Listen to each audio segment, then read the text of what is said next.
Thank you, everybody, for being here. The job today is to try to distill just shy of 300-page budget into a presentation that's reasonably cogent. Of course, presentations like this, always important to remind folks, not every single detail, but 300-page budget is included.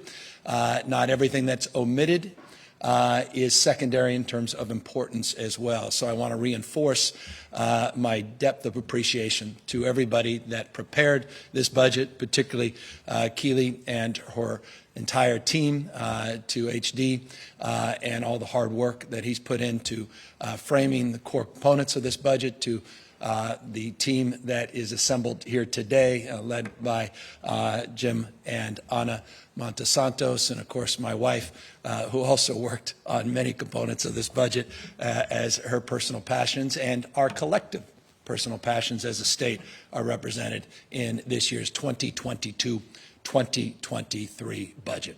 Let's jump right in. It's a $286.4 billion total budget, which represents about a 9.1% increase from last year. The general fund this year is $213.1 billion, close to $250 billion in that space. That general fund represents about a 1.5% increase from last year. 9.1 total budget increase from last year, 1.5% general fund increase.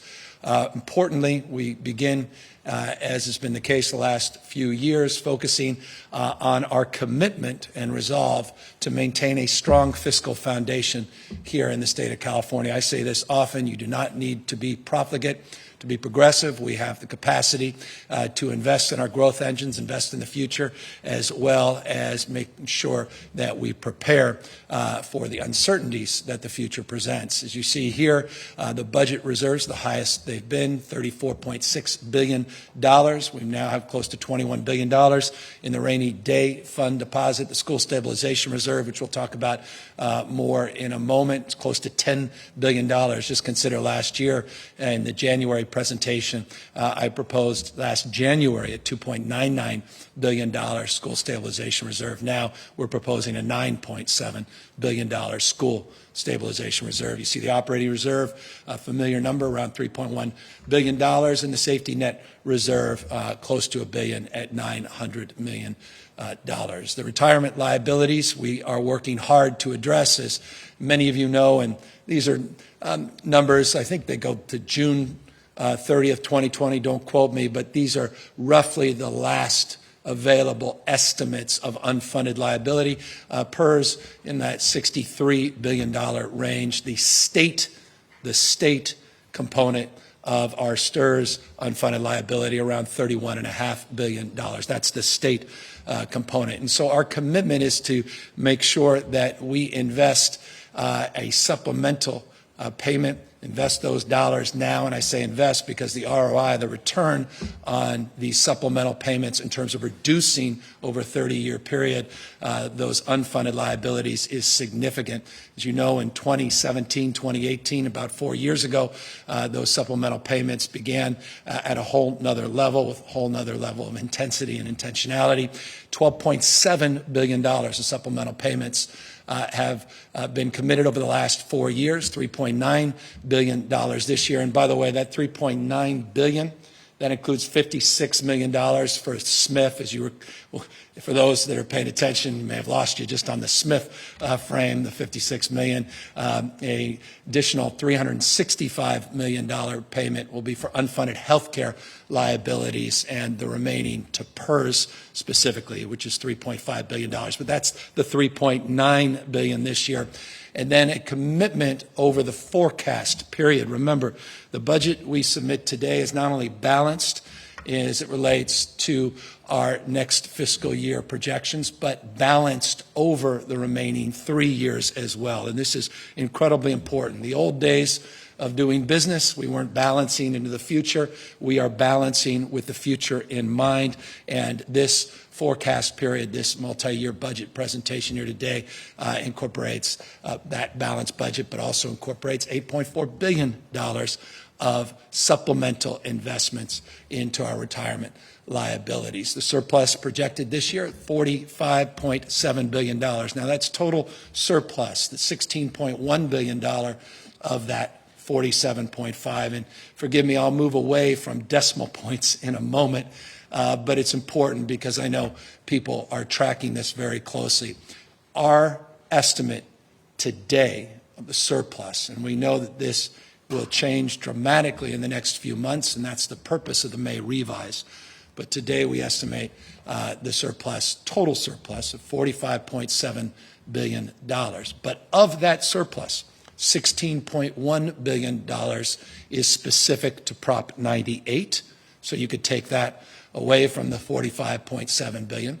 $3.9 billion is set aside in those payments I just reflected, which is Proposition 2, the set aside, as well as $5.1 billion for reserves, and the rest, the remaining discretionary surplus, as some like to refer to it, is $20.6 billion.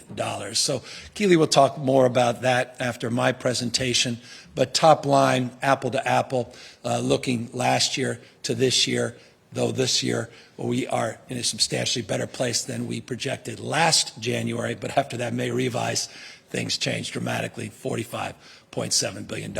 As always, and this is a firm point for me, and it's a point I emphasize in every budget presentation, a commitment to fiscal discipline requires consideration of the nature of our tax system. No one naive about the volatility of our tax system and how we collect those revenues, particularly as it relates to close to $25 billion, just shy $25 billion record-breaking capital gains tax windfall this year. One-time investments are paramount. And as has been the case over the last number of years in our presentations, we've been north of 85, close to 90% of the surplus investments into one time. The budget we're presenting here today at least initiates an 86% framework. So here's the 5 things we're focused on. These are referred to often by some as existential, particularly as it relates to climate change, issues related to COVID, but homelessness, cost of living broadly defined, and public safety increasingly and understandably top of mind in terms of people's concerns. So these are the top 5 areas. This slide represents the top 5 areas of focus in this year's budget. Let's start with the fighting COVID with science, common sense, being open argument, interested in evidence, not ideological in terms of our approach, and focus a little bit on what we've done in the past. $11.2 billion has been invested over the last number of years to fight this pandemic. 67.6 million vaccines and boosters have been administered to date. Over 125 million, just close to 125 million tests have been processed at over 6,288 sites that we currently operate. I think it's important to note that we have these Optum served sites, 50 plus of them in the state of California. 90% of them reside within 30 minutes, or at least 90% of Californians. And those are even the most remote and rural parts of this nation's largest state. 90% of us, 40 million of us, live within 30 minutes of a testing site. I continue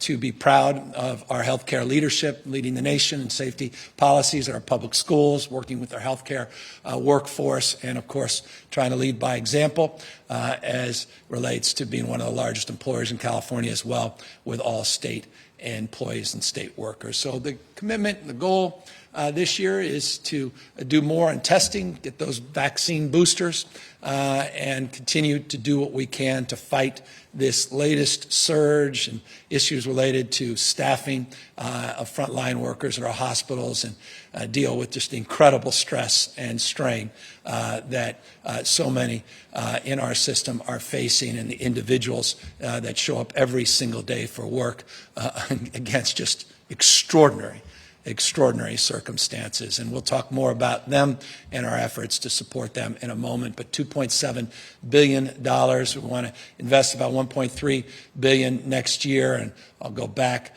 $1.3 billion into the next budget year, $1.4 billion for the remainder of this year, and that makes up the $2.7 billion blueprint. You'll see on these slides a reference to the blueprint. That reference is to new investments for 2022, 2023. You will see as well issues related to the California Comeback Plan, which references announcements last year. And I know in the Q&A, we will be more prescriptive and specific, certainly Keely and her team, to lay out in more detail what is new, what's net new, and what's a continuation of commitments we made last year. I'll do my best in this presentation to do that, and that's the reference, as you can see here in the Combating the Climate Crisis slide, California Comeback, what we announced and what we were successful at locking into last year's 2021 Budget Act, and then the blueprint, which is our commitment in the 2022-2023 budget. So specifically, just to remind you, we put an unprecedented $15.1 billion to commit to address the existential issues of climate change last year. This was unprecedented in U.S. history. No state coming close, even on an adjusted per capita basis. This year, we're taking it to a whole nother level with an additional $22.5 billion. And here is the breakdown in broad strokes. This is not every detail, just to give you a sense of where these large investments we are proposing go. And again, I recognize, as I state every budget presentation, this is a partnership with the California Legislature. They have been an extraordinary partner over the last number of years. This is our proposal, and this is the budget presentation. We look forward to refining it and working with our partners across the spectrum, 40 million partners across the spectrum, to refine this in the May revise and ultimately for signature later in the year. $2.7 billion is being proposed to address forest health and fire protection. You'll recall $1.5 billion. That included, by the way, a $536 million early action plan last year. We worked with the legislature on that, but $1.5 billion was committed. It's a multi-year commitment where we want to add and true up an additional $1.2 billion this year. So a 2-year commitment for a multi-year investment on forest health and fire protection, the likes of which this state has never seen, and is necessary to combat the ravages of the extremes and issues related to wildfires. $2.7 billion is being proposed. More detail on the $1.2 billion new dollars. Forest landscapes, you see very familiar issues, or rather items and bullet items here on prescribed burns and issues related to grazing. Reforestation, which I wanted to highlight because that's a big part of addressing the ravages of the last few years. Forest thinning in a thoughtful and judicious way. Fuel breaks, they're not the panacea, but we'll continue our investments in fuel breaks, our regional investments, which are critical as well. In addition to those, community protections, community hardening, home hardening investments, the $44 million there, and economic stimulus. That's the forest sector and wood products market, of real focus with intention on rural economic development. Science-based management, and that's remote sensoring, new technology, cameras, infrared investments that we've been talking about the last few years. As you recall, we put together a detailed multi-year forest resilient action plan. This is to provide more support, more personnel to help us apply and implement the principles that we laid out in that plan. And we created a new Office of Wildfire Technology. I get more calls every wildfire season saying, we've got to do things differently. We've got to invest in the future. What tools of technology are you advancing? Well, we have a new Office of Wildfire Technology, and we are investing in that. I want to thank Senator Dodd and McGuire, so many others for their leadership in this space and in getting us to this moment. And just know we're testing and piloting new technologies. We have a whole new procurement strategy as it relates to a more iterative approach to technology, moving away from an old Byzantine bureaucratic framework that's marked the past. As it relates to additional support, perhaps none more important than dealing with the tired, the weary, our CAL FIRE wildfire fighters. They're overwhelmed. They're stressed. We've tried to get the staffing up, and we have substantially made progress over the last number of years, but the workload is still profound. We put $400 million. We'll work with our bargaining partners. We'll work with the legislature to talk more specifically about how to plug those dollars in. But we set aside in the January budget a $400 million appropriation to help support our firefighters, our CAL FIRE partners, as well as more technology, more equipment.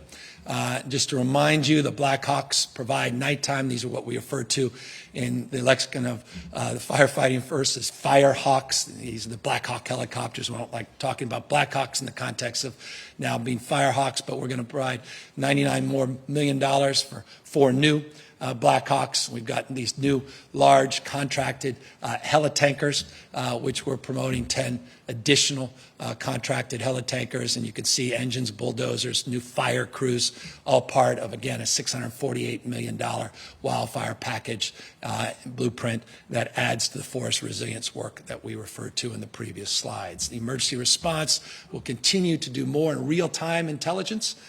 Make sure that we see a spark of a fire, we get in there quickly and early. LIDAR, radar, Pentagon technology, all of those things we've been doing in the last few years, now with a real partner in the White House, made more much easier, and making more assets more readily available. So more investment in that space, and I cannot impress upon you more. I say this every year. It'll be a year we'll all be right, and that is earthquake preparedness. And any folks that live up near Eureka and Humboldt County know what I'm talking about. Recently, offshore, large earthquake. But one of the things that we are appreciative of is the number of people that are going to the MyShake app, and downloading it. There were wonderful stories of people. One individual that got a 15-second warning driving along the coast and pulled over safely, waiting for the earthquake, which he knew was coming because he had the downloaded app. It warned him 15 seconds in advance. He was safely able to pull over, wait for the earthquake to end, and went on about his business. It was highlighted in a number of local reports. I highlighted today as something we would like to see all across the state as more people take advantage. By the way, that $17 million is specifically to provide more density for sensors in some of our more rural and remote parts of the state. As we are mindful, this is not just an urban construct of concern. Earthquakes are reality all throughout the state of California. By the way, redundancy, resiliency, you'll hear those words used in this presentation. Redundancy in this case, as it relates to a commitment, it's a multi-year, 5-year commitment to create a new Southern California Emergency Response Center operated by the Office of Emergency Service. It's a backup center, more regionally focused in Southern California. These are dollars that will go to investing in that multi-year commitment. Let's talk drought. It's front and center, though perhaps a little less so because of recent rains. They'll look at your forecast over the next week or so in the midst of what should be the most wet and rainy season in January. That said, we are mindful of our need to do better, to prepare not only for the short term, medium, but long-term realities of a world that's being replumbed literally and figuratively as it relates to the extremes of weather. And so last year we put out $5.2 billion, again, California comeback, multi-year commitment to invest in drought preparedness. This year we're truing it up with an additional $750 million, so $6 billion, not bonds, not a voter initiative, general fund being supported in this space or to support this space. Here's the layout of some of the things that we'll be focused on.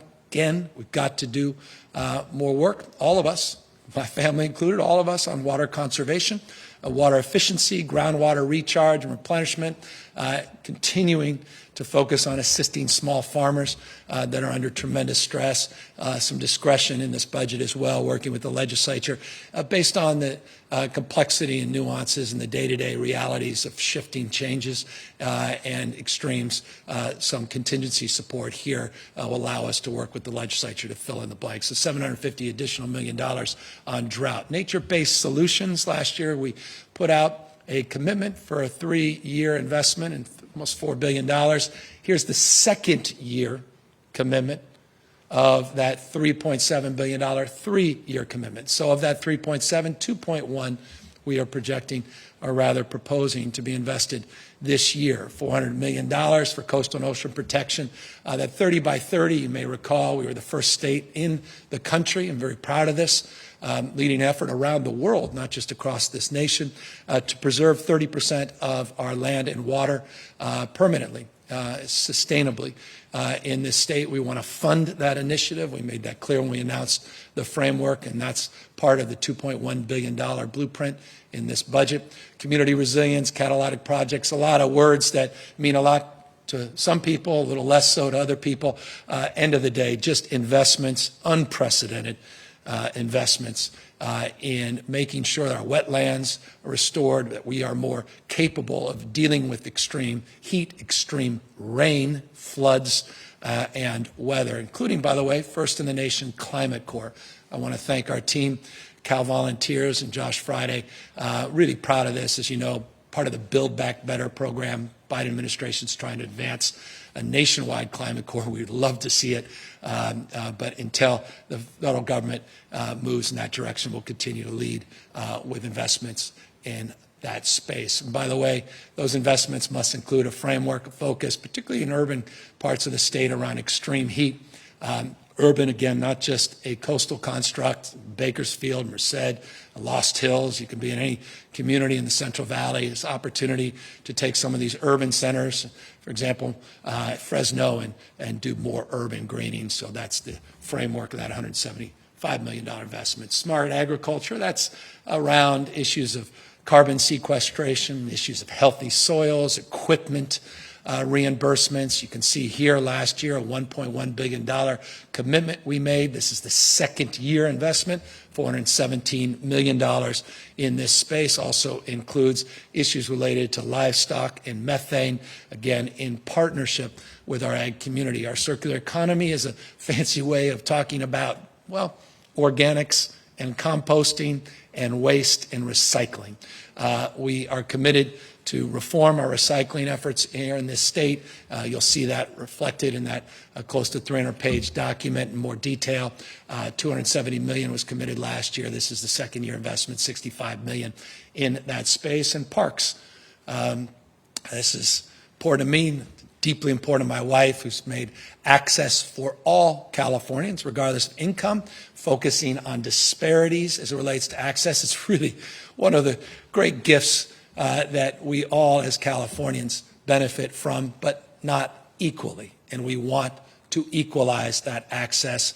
And these are big investments based on historic frameworks. We are parks people. We're committed to investing in our parks, 757 million reasons to back that up in terms of this proposal. Look, we all believe, I believe, not everybody, depends your industry, depends on where the paycheck perhaps comes from, but that's an oil-free future.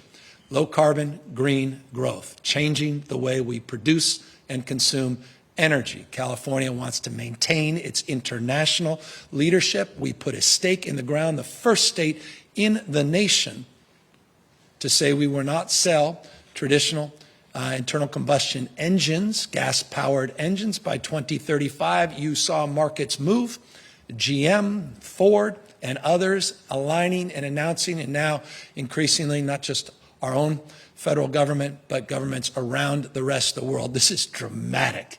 It's profound. And for California, you can't get serious about climate change unless you're serious about tailpipe emissions and all the related emissions from extraction to power our transportation sector. And that's why we have a framework around climate on the move. A $10 billion, you would think we were announcing for the United States government. Hey, this is a $10 billion state sub-national commitment. $10 billion two-year commitment on zero-emission vehicles. This is a reason so many new zero-emission vehicle companies are moving into the state of California, and this is why even those that resided historically in the state are growing in the state, and it's why it's one of our top exports. We believe in our policy and regulatory system because it's accelerated private sector investment, and we believe this is the future, and we say this often. If we don't invest in the future, we're not going to do very well there. And so we are quadrupling down. This is unprecedented in terms of our efforts, not just on this slide, but across the spectrum in this space, and I'll get to that, but notably close to, well, just shy, $4 billion last year, additional $2.2 billion this year of additional support above last year, 6.1, $10 billion, if you followed that, total zero-emission investments over a 2-year period. Let's talk about the new investments. These are, again, multi-year investments, $3.9 billion specifically for truck conversions and buses. You can see there 1,700 transit buses, 1,000 dredge budgets, which are nothing more than those dredge trucks. Rather, you see those trucks, mostly a lot of them diesel, up and down the roads. We want to start converting them. School buses, a lot of port electrification. I'll talk more about that in a moment. Passenger vehicles, all the good work. Thank you to Phil Ting, so many others in the legislature leading in that space. We want to convert 40,000 new cars and provide incentives in that space. 100,000 can't have cars, electric cars, without the infrastructure. New charging stations, you see 100,000. That's, by the way, we're looking 100,000 plus, 40,000 plus. These are baseline numbers, just to give you a sense of our commitments, and another $1 billion in this space. So that's just on issues of transportation. But again, that's over 50% of the greenhouse gas emissions in this state. It's not nationwide, but in California, the extraction and the tailpipe emission, the pollution associated with that is over 50% of our GHG challenge. That's why this is so profound, and that $10 billion we think is a significant, unprecedented commitment. And by the way, for every investor in the world, I hope they wake up to that $10 billion investment. No one else is committed to doing more in this space. And if you are looking to put your dollars and invest and to create jobs and opportunity, there's no other state in the country, few countries in the world, more committed than this state, the state of California, to support your efforts and to incentivize through a regulatory framework that incentivizes risk-taking, of course, tries to mitigate recklessness. Spirit of clean energy, we extend that to a blueprint that includes $2 billion of additional investment around building decarbonization, something we need to talk more about, our existing built environment, retrofits, rebates, refrigerant equipment. We want to continue to lead in this space, as Governor Brown did in the 1970s. We need to do more now as we leap into the future. So that's what this slide represents, this budget commitment represents, $2 billion in this clean energy space, long duration storage, including up at Orville and their pump station as well. We're looking for industrial decarbonization and green hydrogen, work around food production, focus on that, offshore wind, which we have this incredible partnership with the Biden administration. A lot of work has been done in this space, so much more to talk and promote in this space over the coming years. And then energy modeling. We're very mindful that if we are going to sprint in this transition, we've got to support a thoughtful framework to model our total megawatt usage, how we actually connect the dot in the grid, literally and figuratively. And so there's resources. People ask me often, what are you doing in terms of really modeling that future? How are you actually going to achieve these goals? Resources in that space. Let's quickly talk about tax incentives, tax credits. Look, over 3 years, $250 million a year, $100 million a year for companies that opt to develop green energy technology, that agree to share profits. We'll talk, if you want to ask questions about that today, want to grab me later, we could talk more about some novel strategies we have in that space, some new ideas we have in that space. That's what that slide represents. Around that bullet point, $750 million again, $250 million a year over 3 years. And that's for companies creating cutting-edge climate solutions. And this is why I'm reinforcing, if you want to invest, there's no better place to invest in the future, green energy, low-carbon green growth than the state of California. And these tax credits are just another example of California leading the way. Speaking of leading the way, I just want to thank all of the incredible leadership in the Assembly and the Senate, many members that have been on the leading edge, focusing on the future of what some are referring to as Lithium Valley. All the geothermal work that's being done, a byproduct of that is lithium. What's lithium? Nothing more than addressing this battery manufacturing opportunity and ecosystem that is now front and center, top of mind as we convert our fleets around the world. Well, we have what some have described as the Saudi Arabia of lithium here in the state of California, down in Imperial County, near the Salton Sea. And we want to work with all of the partners in the legislature. I've had a chance, many occasions, to visit. Now we want to put to work a new regulatory framework to spur private investment, to focus on creating loan programs and de-risking investment, new regulatory certainty, focus on environmental and labor standards right up front. And so we can set the rules of the road, get policy to drive an acceleration of investment, and focus on regionalizing economic opportunity in part of the state that deserves more investment and more attention. Member Garcia, so many other members, I can go on and talk about so much leadership in the Assembly and the Senate, but again, I just want to applaud their work and not let them know we're mindful of the commission that was established, and we are resolved and enthusiastic about investing in this space. Let's talk briefly about homelessness. We talked a lot last year about homelessness. Every week I talk a lot about homelessness. This week I'll be talking more about homelessness. Look, we recognize our responsibility to do more and better. I want you to know that the numbers you see here you've never seen in the history of this state, and no other state in the nation has ever laid out a commitment, a resolve to do more and investments as it relates to addressing homelessness. $12 billion committed a multi-year last year. Again, so much of this budget is about laying out last year a framework and now applying that vision, the application, the implementation, the what and why, now it's the how. And I just think that's important to reinforce as a sort of meta message for this year's budget. You'll see a $14 billion a 2-year, we're plussing up additional $2 billion blueprint this year for the issue of homelessness. And I am going to set aside a larger discussion around behavioral health in the health section, which could easily have been pulled into this section. But I just want to remind you of last year's unprecedented commitments to create 44,000 new units and treatment slots, the home key model, which has been a wild success. By the way, for those I get people say, well, what have you guys done? Nothing's changed. Hold on homelessness. 58,000 people, 8,000 people through home key, 50,000 people through our room key model got off the streets last year. Just last year. That's never happened in any state in this country, let alone our state.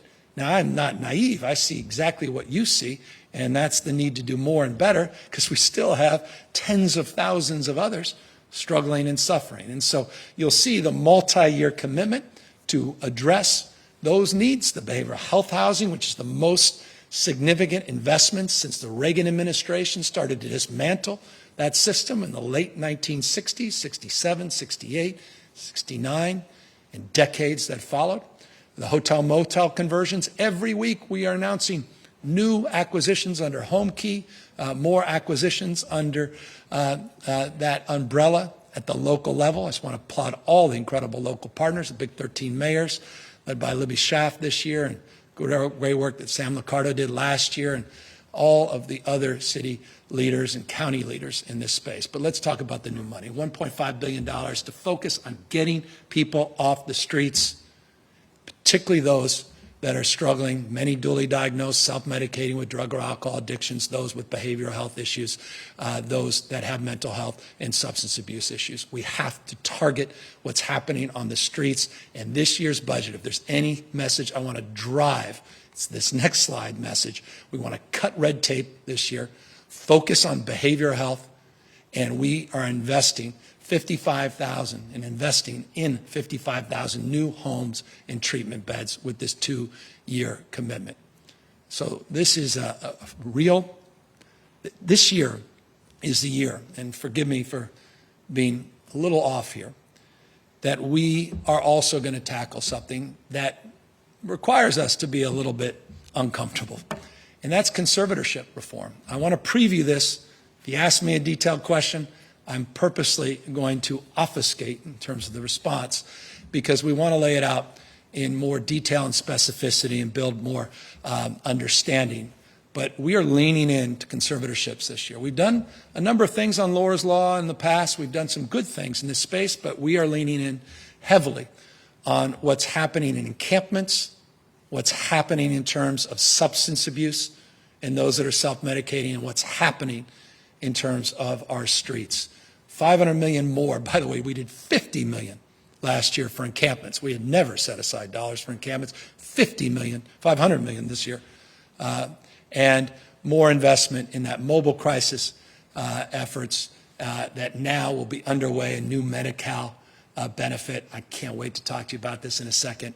1.4 billion reasons why I am enthusiastic about this.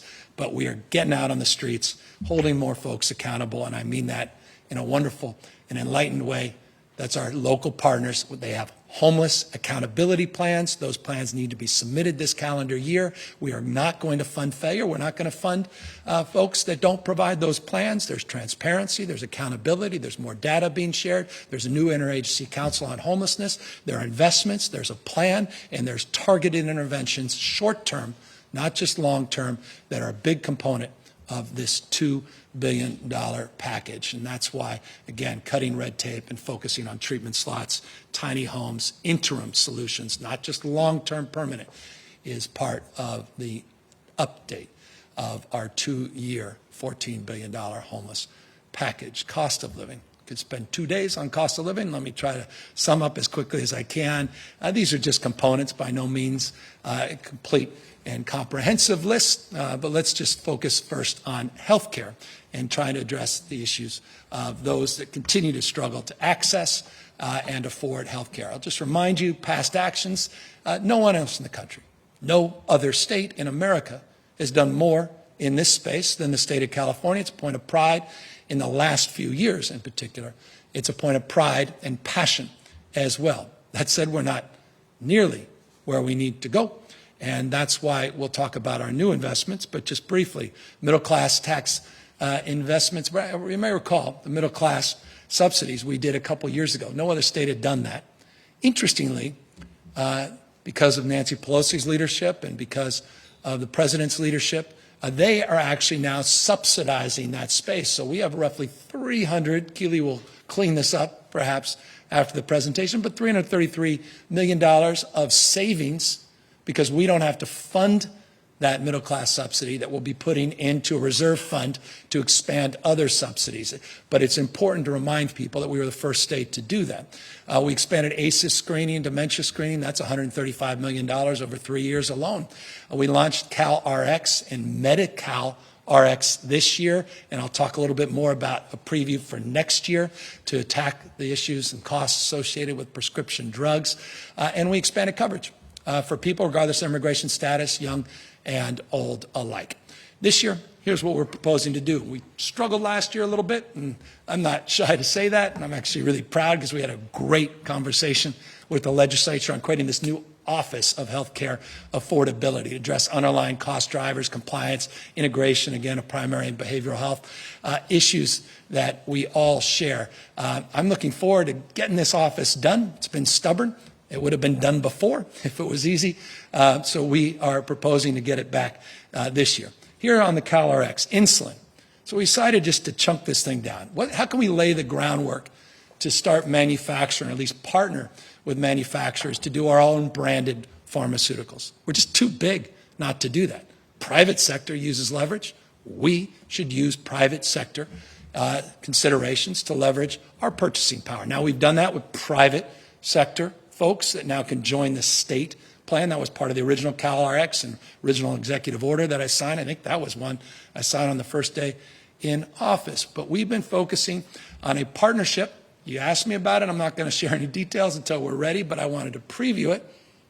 And that's to contract and manufacture our own insulin at a profoundly reduced cost.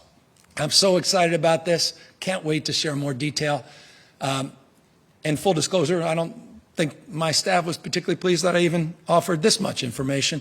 But I wanted to lean in because I want you to know we mean business in this space, and I'm not walking away from that long-term commitment to get pharmaceutical costs down in the state of California. And by the way, I think insulin epitomizes the failures in the pharmaceutical industry.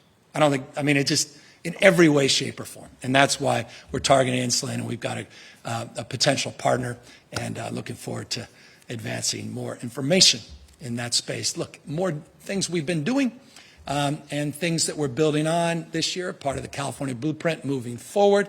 We have more ideas, and Keely can walk through the details, to reduce premiums for pregnant women, children, new moms, those that are disabled. A lot of investments in the reproductive space, more flexibilities, more investments in terms of security broadly to provide safety and security and access to reproductive health in this state. We're looking to more investments, providing more equity for provider payments, particularly for preventative care that has been impacted by COVID profoundly. So real investments in that space. And opioids. I talked a few weeks ago, I'll talk very briefly about it in public safety slides coming up, around what's happening with fentanyl in this nation, what's happening in this state, this opioid crisis. A disproportionate focus of those resources, $182 million, will be in that fentanyl space.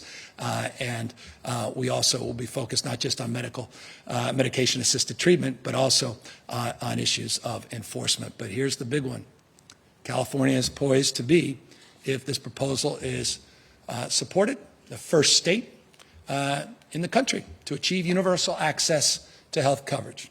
So what does that mean? It means full scope Medi-Cal, including long-term care, IHSS, behavioral health, to all low-income Californians, regardless of immigration status, regardless of their age, regardless of their immigration status. Full implementation will initiate January 2024 if this is approved. I want to thank Senator Durazo, so many others, Arambula, so many leaders in this space. There are strong advocacy for decades, even prior to those leaders, decades, those that have been advocating for universal coverage. We're going to do it. We said we're going to do it. We said it would take a few years. We're committed to doing it. $614 million, it's not on this slide, $614 million is the general fund for this 2022-2023 budget year, and it annualizes at about $2.2 billion general fund in the out years. So 614 in this budget year, 2022-2023, annualizes $2.2 billion into the future. Building on that, want to remind you of some of the past actions we've taken. Again, big part of our focus, and we'll talk briefly about it here in a moment, around CalAIM, is the integration of brain and physical health, integration of mental health and substance abuse, issues of integrating around the whole person, meaning as an individual with so many comorbidities, so many challenges that make us human, and opportunities to address. So much of that integration is a big part of our focus. That's why transforming our behavioral health system is so foundational. This no wrong door policy, which will be part of all of our contracts, I think by July. We can get Dr. Galley and others to follow through in more details on that. We also committed, as you saw, to more facility investments in the last couple of years, more focus on crisis centers, peer supports, but also reimagining our children's behavioral health. And this is so exciting. It really is. No other state, I don't know, maybe there are, to be fair, but I've been reading about a lot of other states that have committed, except rhetorically, to investing 0 to 25, well, $4 billion to completely reimagine our screening services for our children. I mean, I don't need to tell you the stress and the anxiety that our kids have been under over the last few years, particularly as it relates to COVID. This is serious, and we are taking it seriously, and there's $4 billion in multi-year investment in this space. Last year, we put $1.4 billion, and this year, year two of that $4 billion investment is an additional $1.5 billion for our kids. And that's, again, an exciting proposal. It connects dots in our school system, and that's a multi-year vision that we are doubling down on. Speaking of $1.4 billion, I mentioned this a moment ago. We're creating this brand new Medi-Cal benefit for community-based mobile crisis intervention services. Again, this could easily be in that homeless bucket, but I wanted to include it more broadly in the healthcare bucket since it is a Medi-Cal benefit expansion. $1.4 billion. Deal with those in crisis, mobile units, intervention, out on the streets. Very exciting proposal and one that is long overdue in the state, as is the focus on those that are decomposing, those that can't represent themselves, those that need stabilization and diversion to the extent they can, that are found, quote unquote, incompetent to stand for trial, what we refer to as ISTs. I can go into great detail on this, but suffice to say we have a responsibility as a state to do better in this space. We haven't. We own that, and this is a commitment, firm commitment. Dr. Galley's one of his top priorities, and that's reflected in the budget investment in our state hospitals here. Briefly, just on CalAIM, we've talked about it in the last few years. For those that say, well, more is not better, better is better. For those that say, boy, what are they doing about reforming their healthcare system that has about 14.5 million Californians, a third of their population? Well, this is what we're doing. We're reforming the Medi-Cal system, reforming payments, reforming our entire approach. It's called CalAIM. We got the Biden administration to support this effort. That wasn't easy. Easier, the Biden administration, but not easy to get the federal government to sign off on first-in-the-nation reforms, true whole-person care, better coordination, not just short-term, but long-term care. This is exciting. All the justice-involved populations, folks, before they get out of jail, county jail, we actually are going to make sure they're screened for Medi-Cal eligibility, fill out a form, and learn that they actually can avail themselves to primary and preventative care. So they don't end up out on the streets and sidewalks. Health equity, I mean, you see the whole gambit.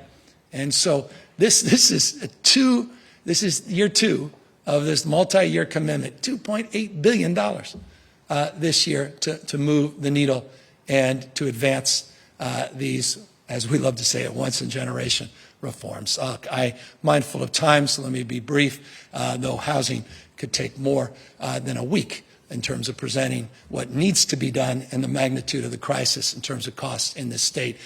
We put out last year something we had never committed to, and that's a long-term vision with long-term investments, $10.3 billion. This year we want to add an additional $2 billion in this space. The past actions have focused on things we have not focused on in the past. Accountability, just like homelessness, where there's new accountability and planning requirements before those HEAP and HAP dollars are allowed to be invested. We are now poised with the establishment last year of a new housing accountability unit to make sure people are meeting their housing element goals and responsibility, to make sure when the new RENA numbers come out in 2022, which will establish, fancy way of saying, just establish our regional goals on housing production, which will update our new housing goals for the state, which will happen this year, that we actually hold those regions, those cities and counties, planning departments, accountable. That was a big focus last year, and we're making sure that we implement and apply it. And then those that say, well, you haven't done anything on CEQA. 17 specific CEQA-related reform bills that we've signed just in the last couple of years. I'm mindful that we have a lot more work to do. And I know what some may be watching are thinking specifically, and we are working, again, as working partners, not sparring partners, to see if those reforms can take shape, but we have made some progress. So today we're announcing this additional $2 billion, more grants, more tax credits, a focus, and this is something I just want to reinforce, and to the extent we'll have the next week to talk about these next year. This is a focus on moving away from the WUI, moving away from the wildland-urban interface, moving away from investments in housing that don't focus on climate, health, integrating downtown schools, jobs, parks, and restaurants. You see that line there. Density, infill, as it's referred to. So real focus on investments in that space, incentives in that space, away from the sprawl, more focused investments, tangible, focus, tax credits, grants, loans, and the like. Just as a FYI, this may come up, working with legislative leaders. I want to thank Speaker Rendon, Pro Tem Atkins. I want to thank so many legislative leaders that helped us last year put together the largest and most impactful eviction protection programs in the country. I'll remind you, we put up it was $7.2 billion when you consider electric bills and water bills that are past due, being able to cover all of them from last April to September 30th of last year, $5.2 billion specifically for rent. You can see the success of this. 45,000 households have availed themselves. We've run out of money because of the success. Federal government reallocated with a new formula, $62 million to the state. We asked for $1.9 billion. Even though we received 30% of the nation's allocation, which we're very pleased with, we need more support from the federal government. And so for the purposes of this budget, we are looking to continue to engage directly with Treasury, the Biden administration, as we have been, and directly with legislative leaders who have committed themselves, extraordinary commitment, to prioritize rental assistance to address that gap, particularly for those below 50% of AMI, but as much as 80% of AMI. And just know that we are sincere in our desire to bridge that federal gap and to see what we can do in the short run to get us the resources, $2+ billion, we estimate, that still may be needed to address the total population needs in terms of financial stress associated specifically with this once-in-a-generation pandemic. Small business, economic, and workforce development. Let's just briefly talk about what we did last year. $6.2 billion of tax cuts last year for small business, $4 billion of business grants last year. We had film tax credits. We did more Cal Competes tax credits, stepping up our game in this state in terms of being able to compete with other states. We put more resources into hiring tax credits, $1,000 tax credits, put almost $100 million to promote tourism, which we have never invested money like that in the past with Visit California.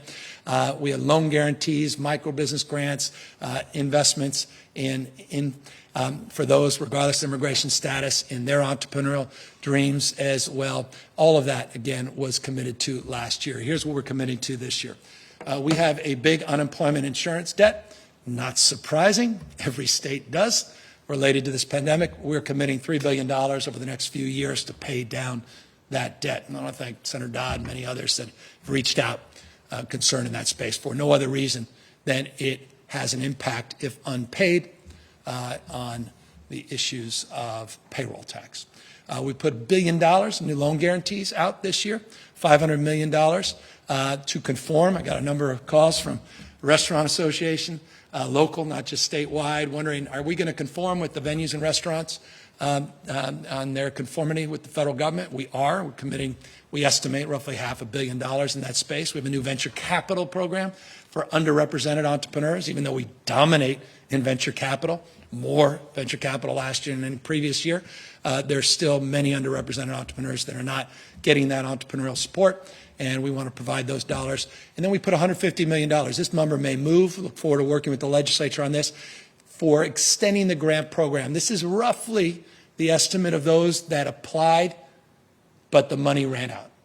And so we'll see where this goes. We'll see how Omicron impacts this. Again, that's the purpose of January to May revise, but that's for the purpose of adding additional support to direct grants, not loans, for small businesses. Those are up to $25,000, as you may recall. More tourism investment. Again, the industry is lagging in terms of, because of the pandemic, global pandemic, want to continue to promote and support our uniquely special tourism and hospitality sector. We're going to continue to waive fees for all new businesses and more technical support for businesses. And we have these iHubs, which are these regions in this state where we incentivize risk-taking, and we want to provide more support for risk-takers in those spaces as well. We've talked a lot about ports as a nation around the world, the supply chain constraints because of the pandemic. We are proposing to invest new dollars, $2.3 billion in ports infrastructure, including a new workforce training facility, $110 million investment in Southern California, DMV, to continue to prioritize commercial truck drivers and licenses, cut down the red tape, to fast track as we have a backlog in that space, process improvements, data collection and sharing between our ports north and south, and other investments that we are making. We have additional dollars, not just additional, $9.1 billion just on transportation that we're proposing this year, 4.9. You can just see right there. These are new dollars in this budget. California Blueprint dollars, transit and rail projects, additional $2 billion. Local projects, $1.25 billion. All our work to get rid of those freeways and have more boulevards, all that work that the legislature did last year. Thank you, Scott Wiener, so many others. Bicycle, pedestrian, connecting communities, grade separations. You can see right there all of the details, including the high-speed rail, getting those final appropriations and finish the job in the Central Valley. Workforce. Can't talk about economic development without workforce development. 3 areas, not the exclusive areas, but they represent about $2.9 billion of investments in the workforce space, is 3.9. Forgive me. Climate, career pathways, and care economy. Let's jump right in. Climate, workforce. Look, if we're going to transition, if we don't see oil in our future, if we are truly going to fulfill a vision around low carbon, green growth, if we're sincere about changing, as I said, the way we produce and consume energy, what are we going to do for all those folks that are currently filling up our tank and all those folks that have been out there in the fields working hard to build this economy as we know it today? And we need to lead in terms of answering that tough question. There's a lot of rhetoric in that frame, but we have to fulfill the promises. And so this is a commitment to provide support, retraining programs on capping oil wells, about 100,000 wells in the state. By the way, about 5,000 alone that have no associated ownership, meaning no one's liable or responsible for. We need to get those safely capped. And we have a lot of job opportunities in that space. Can pay folks, they have the expertise, pay them commensurate wages. We're providing real resources in this space. We talked about that Good Movement Training Campus. That was part of that previous slide, the low carbon economy workforce. Again, all focused in this area. You see, we've got this great new partnership. Thank you to President Drake as it relates to these regional climate partnerships we're going to establish with the support, again, of the legislature. And I want to thank Medina, so many members of the legislature for their outstanding support in this space. More forestry investments as well on workforce. Career pathways is a fancy way of saying, where are we going to skate? And that's to the puck, right? Where's the future? And how do we make sure we educate the future? And we know there's already a huge backlog on healthcare, education, climate, we talked about, and obviously technology, which we continue to struggle with in STEM sectors. And so that's the career pathways investments. It's really around K through 12 more than anything else, K to 14, but K through 12, in facilitating students' opportunities in transition from school to college, those that may not go to college, but students to careers and to the future. We have care economy. Thank you to my wife, day in and day out for her focus. You need to talk more. She's right. Talk more about the care economy. Talk about all the uncompensated work, but also celebrate those that are compensated. We need to have their backs. They've had ours. Our nurses and across the spectrum. Everybody's going through tremendous stress. And we, again, can't thank you enough, especially now with this fourth wave. And so we want to have your back short term, we want to have your back long term, and also create pathways for those that want to follow in your footsteps. And that's what the 2025 initiative is all about. 25,000 nurses, or rather healthcare workers specifically by 2025. The high road healthcare is really about family, more care economy broadly in the healthcare sector, broadening it beyond just more of the nurse framework and sector. We've got 21st century nursing, more different credentialings, 2030. So you can read this list. You can see the complexity. I hope you see some nuance, including reproductive health workforce, that we want to invest in $1.7 billion just in the care economy workforce space alone. So you got Career pathways, care economy, you got climate workforce. Again, these are just components that are three of the most significant of a broader, unprecedented workforce investment to address the crisis that persists in terms of retaining, not just recruiting, new workers. And yes, I'll talk briefly in a moment about our teachers and our educators. Just briefly, though, I want folks to know we're going to restore that we estimate roughly $5.5 billion R&D tax credit. That's on here. There are 10 specific tax incentives for economic growth. I won't go through all of them. We talked about a number of them, but top of that is that $5.5 billion R&D and the NOL restoration. We have new renewable energy tax credits. We have a new innovative headquartered tax credit, headquartered tax credits for companies that invest in California, that are headquartered in California. We're going to set aside hundreds of millions of dollars specifically related to those that are addressing low carbon green growth in the climate space. We're going to help middle income households with their taxes that are still struggling from COVID and the consequences, the economic consequences of COVID, by extending the opportunity to have interest-free and penalty-free tax payment plans for state taxes. We're creating a new earned income tax credit for foster youth, specifically $1,000 tax credit. We're proposing that, proposing to expand the young child tax credit. And by the way, remember, I don't know many states that did one of these. We did one a couple years ago, and we want to now grow the tax credit by inflation, and we also want to allow it for people that have no income. It was a tax credit, as you recall, up to 5 years old, that you'd be eligible for EITC. In this case, we're saying if you have no income, we want you to qualify, particularly, again, for young tax. And this all, absence of the BBB, California is implementing these principles. And so, by the way, it's so interesting, isn't it? Everything that's been focused on in Washington, D.C. about what may or may not happen, we're doing almost exclusively. I mean, in many areas, I'm not familiar with many that we're not advancing.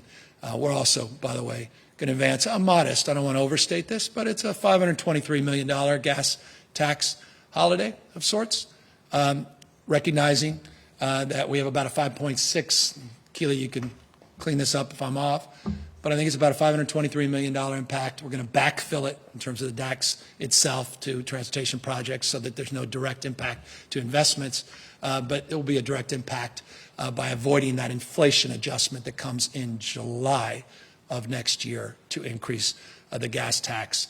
And so that's also being proposed as well. Education and child care, let's just jump right in, and we're almost done.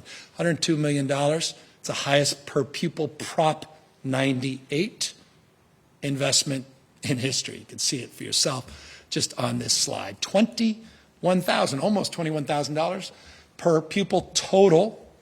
Prop 98 is $15,261. Just put it in perspective, just for purposes of understanding where we've been and where we are. $7,100, over 50, more than doubled in the last decade. Now, I know what you're thinking.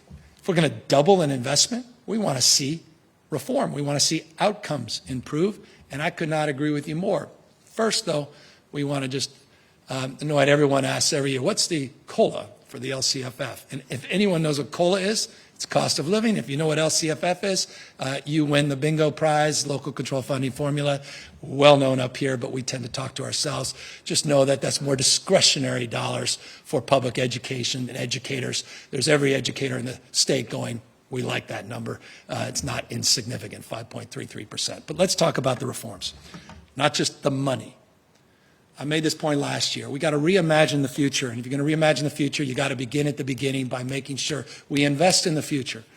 And that's 0 to 3 and ACEs and prenatal care, all those things. We are investing unprecedented money, but also high quality pre-K. I'm thinking Kevin McCarty and all these incredible leaders in this space and been fighting for years and years on this. We're getting it done. $4 billion investment. So it's no longer K to 12. I know everyone talks about K to 12. Not in California. It's pre-K to 12. We've established a brand new grade, pre-K. And it's supported by $4 billion. Last year was just planning dollars, the $200 million. That was the comeback plan, just planning. This year, we're moving. $1 billion to make it happen, $639 million specifically for the pre-K expansion. But you can't do that unless you talk about quality. And that's what that next number is, $383 million, reduce the adult to student ratio. Ratios matter. Quality preschool. Quantity, quality. And that's our focus. We're also focused on after school and summer school. We've been talking about that for a decade. We're doing it. I don't know many states doing this. But about $1.8 billion last year, $4.3 billion is in this year's blueprint, specifically for after school and summer school. It's $3.4 billion. And that's to have. Here's what this means. I mean, your kids deserve what every, fancy family gets, which is those extra supports. You deserve that, especially with all the social emotional damage that's been done because of this pandemic. We talked about the 0 to 25 on behavioral health. Now we want to augment that with 9 hours of academic enrichment activities per day, in classroom, 9 hours. That's the goal. In 6 weeks, income eligible folks in the summer. Fancy families can afford those summer enrichment programs, but a lot of folks that are living paycheck to paycheck can't. But no state, I don't know. I've been talking about this a long time, but I'm really proud of this. Making these kinds of investments, if they are, good for them, but I'm proud we are. Talking about it for decades, we're doing it. And by the way, $937 million of that $4.3 billion is focused on arts and music. Talk more about arts and music. Investments, partnerships, community schools, CBOs, infrastructure investment, that's what that's about. Special ed came in here, I said, I'm committed to doing more on special ed. I felt deep connection in this space in so many ways. $3.1 billion is the investments we've made, new investments over the last 3 years. $1 billion of that is ongoing. This year we're doing an additional $500 million ongoing for special ed. I talked about staffing shortages across the spectrum, particularly in the healthcare space. Here's where we have particular acute needs, and those are situational, deeply situational in the context of the Omicron surge. We've made since 2019 about $2.9 billion of investments to retain, support, waive loans, fees, and the like for schools. All kinds of programs, and I want to thank members O'Donnell and so many others, Leva and so many that have been champions in this space. We want to build on that by waiving exam and credentialing fees this year, more teacher preparation programs this year, more career counseling dollars this year, more supports across the spectrum for retention and recruitment. I'll rather remind you, you may recall, that in 2016 was the last time we passed a school bond, Prop 51. It was $7 billion. We've almost run out of money. There's $1.4 billion left, and we're doing the final bond allocation. So the question is, are you going to do another school bond? As you can see in this budget, we're trying to become more efficient, more general fund, cash, not bonds, avoid interest payments, debt payments, particularly in an inflationary environment.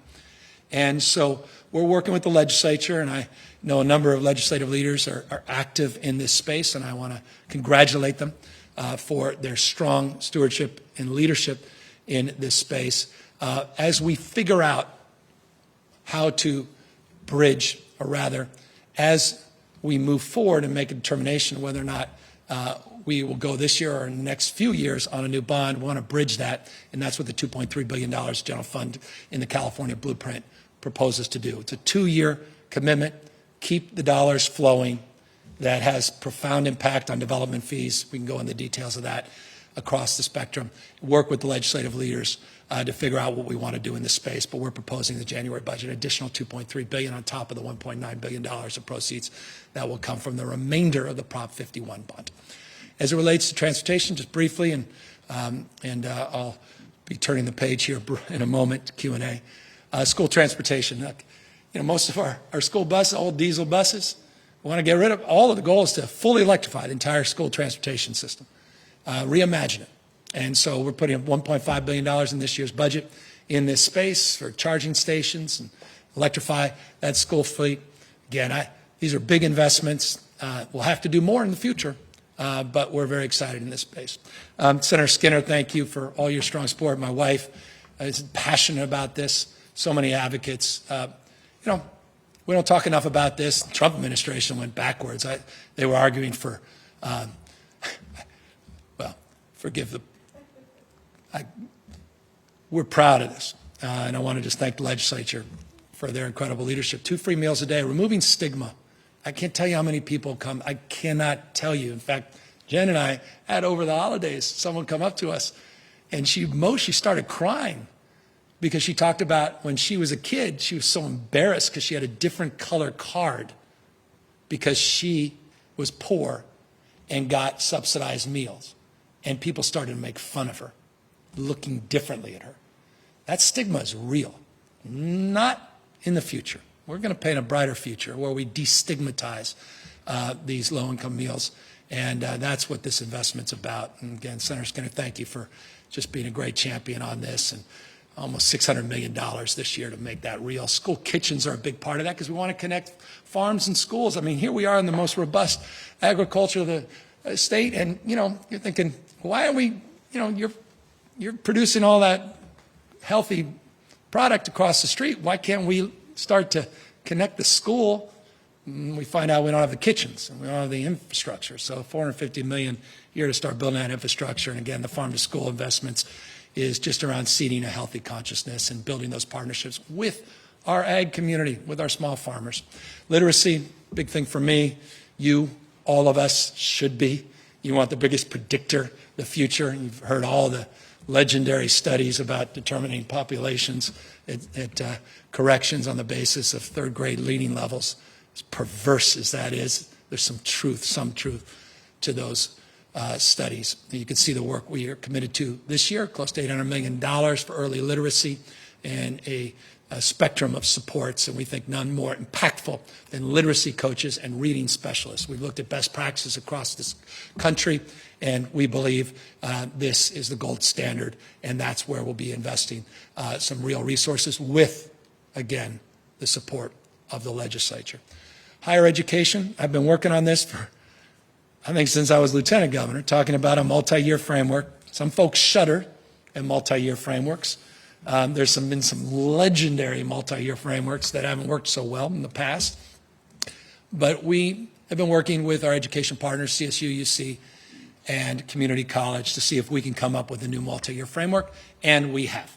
We have the terms of an agreement for CSU, UC, and community college. They're detailed. I will spare you the details. And we are going to announce when those partnerships are formalized and supported, as we hope through the legislature, a 70% statewide degree attainment and credentialing goal. We've never had one. The state doesn't have one.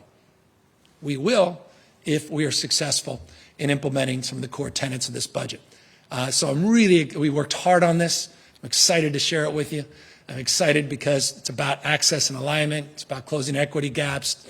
Yes, time to degree builds on the work because this is important. As a trustee myself and regent myself, a lot of work has been done at the UC, their 2030 vision, and of course the 2025 vision at CSU.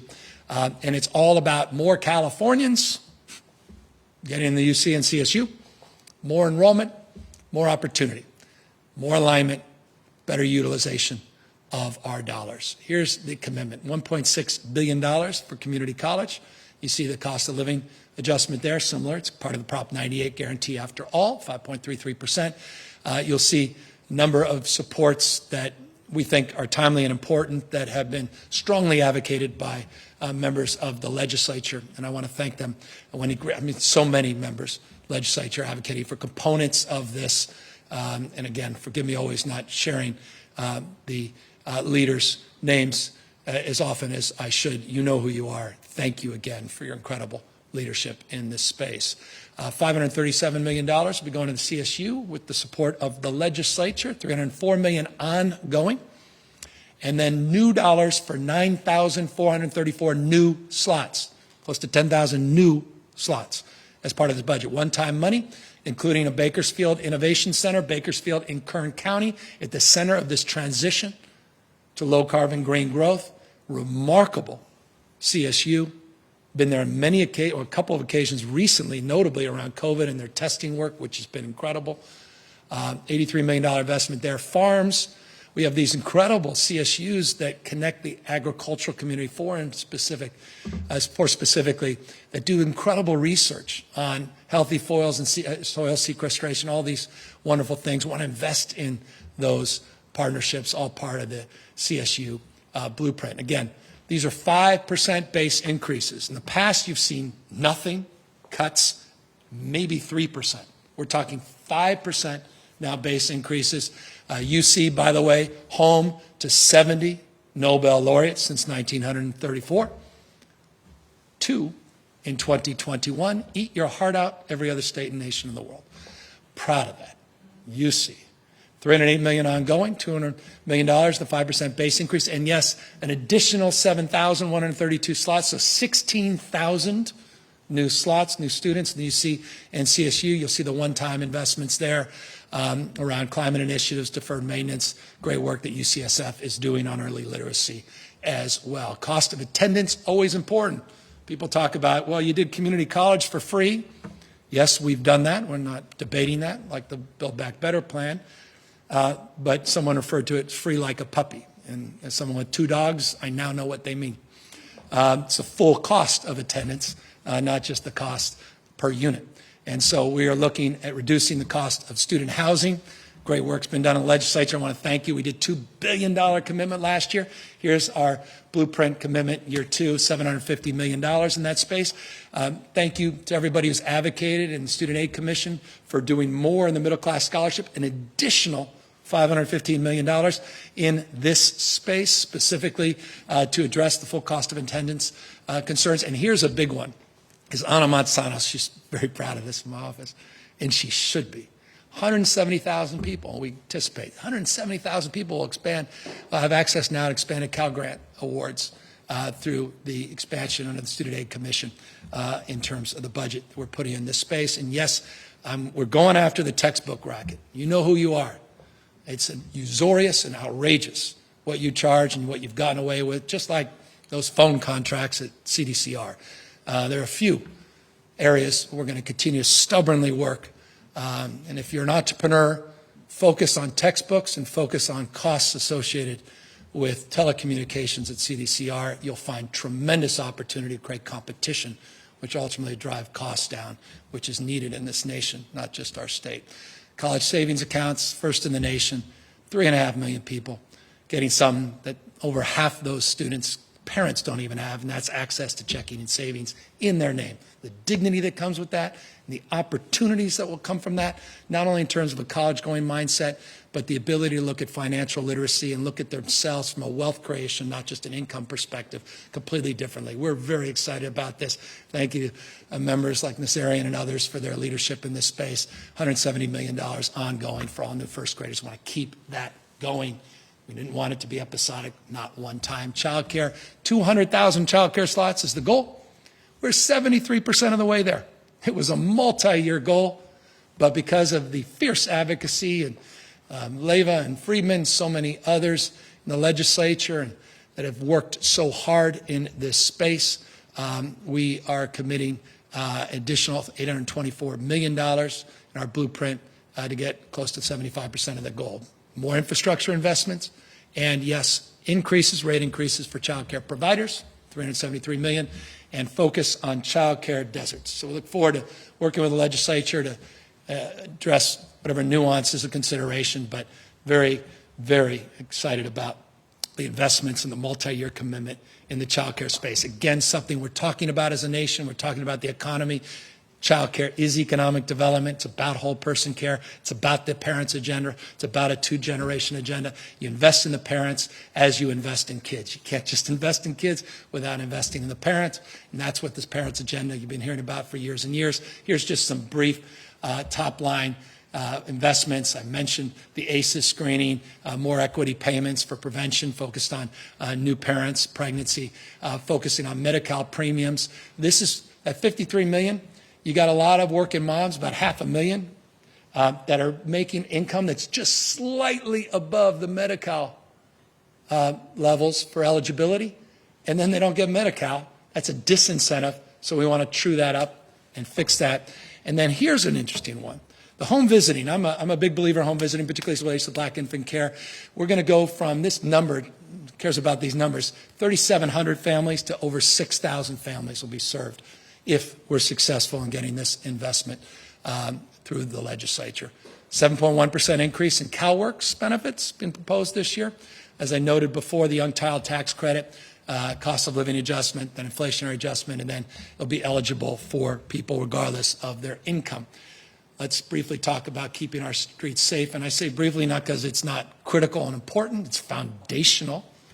But we laid out the details of this budget a number of weeks ago in a presentation. I'll just remind you the commitments we're making to bolster law enforcement and local response, getting prosecutors to hold perpetrators accountable, getting guns and drugs off the streets, the efforts that we're doing specifically around the smash and grab enforcement unit that we are supporting more DAs at the local level, not only in prosecuting, but also supporting our Department of Justice, Rob Bonta, and the work he's doing at the DOJ to drive accountability and reforms in this space, real-time data, sharing small grants to business owners that can't afford deductibles if their businesses have been vandalized or destroyed in some cases. Support as well to continue our ongoing investigative work, which is, again, foundational in terms of holding and prosecuting these perpetrators. I have no love, let me just say this. I cannot make this clearer. These are terrible crimes, and someone who's been on the receiving end of them, I can attest to it. It's wrong, and you need to be held to account.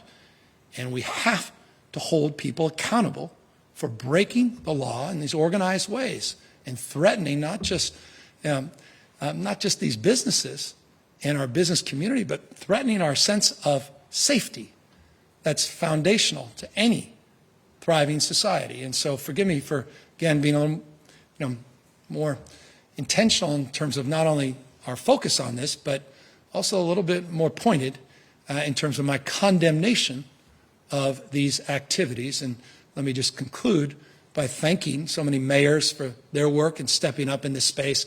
I get that they need partners, particularly as it relates to the regional nature of these issues, and I want to thank the CHP and our team for their hard work in this space. And by the way, I mentioned fentanyl.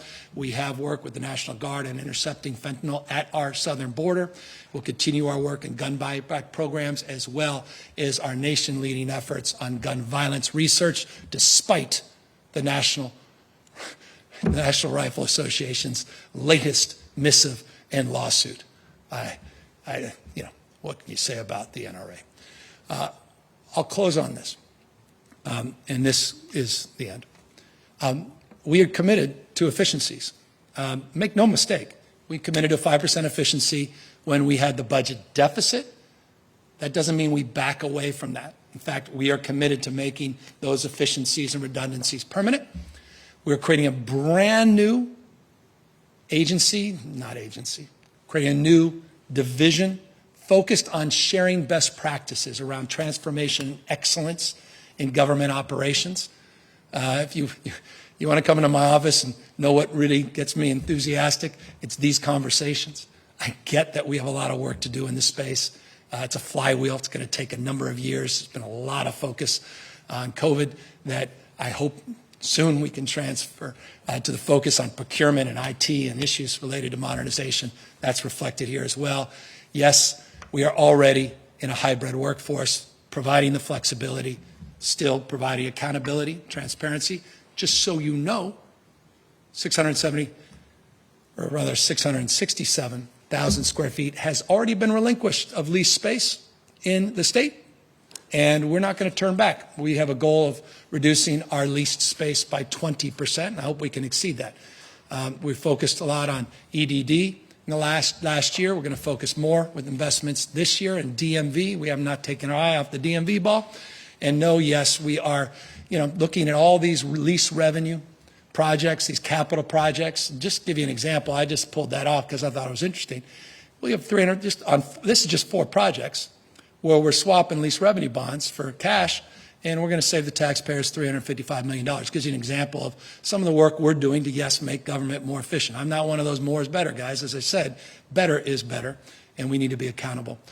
for reforms. So with that, let me be accountable to you, avail myself to any questions you may have. Thank you again for indulging me. I take the budget very, very seriously, and I'll close by just making this point. The budget is not a reflection of me, but it is a reflection of what I believe is our values as a state. But it's also a reflection of the extraordinary work that's done every single day by members of the California Legislature. And I cannot impress upon you how proud I am to have gotten to know and to have worked so closely with our Speaker and our Pro Tem over the last 3 years. They've been incredible partners during the most challenging of times.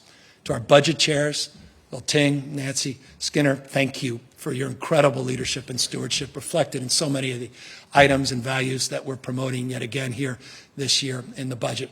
To all of those chairs of committees, to all the new chairs of various committees, I thank you as well. I hope that so much of your work, Dr. Pan, Dr. Wood, and the COVID example is realized further in this year's budget. I could quite literally name each and every one of you. As I said earlier, many of you know who you are. Forgive me if I did not name check you, but I do want to end final words by just reminding everybody what I know, and that is this is a proposal, and this proposal will be considered in light of the challenges today, and we will be back in light of the challenges that present themselves tomorrow and through May in a revise that I anticipate will look very different than the presentation I made today.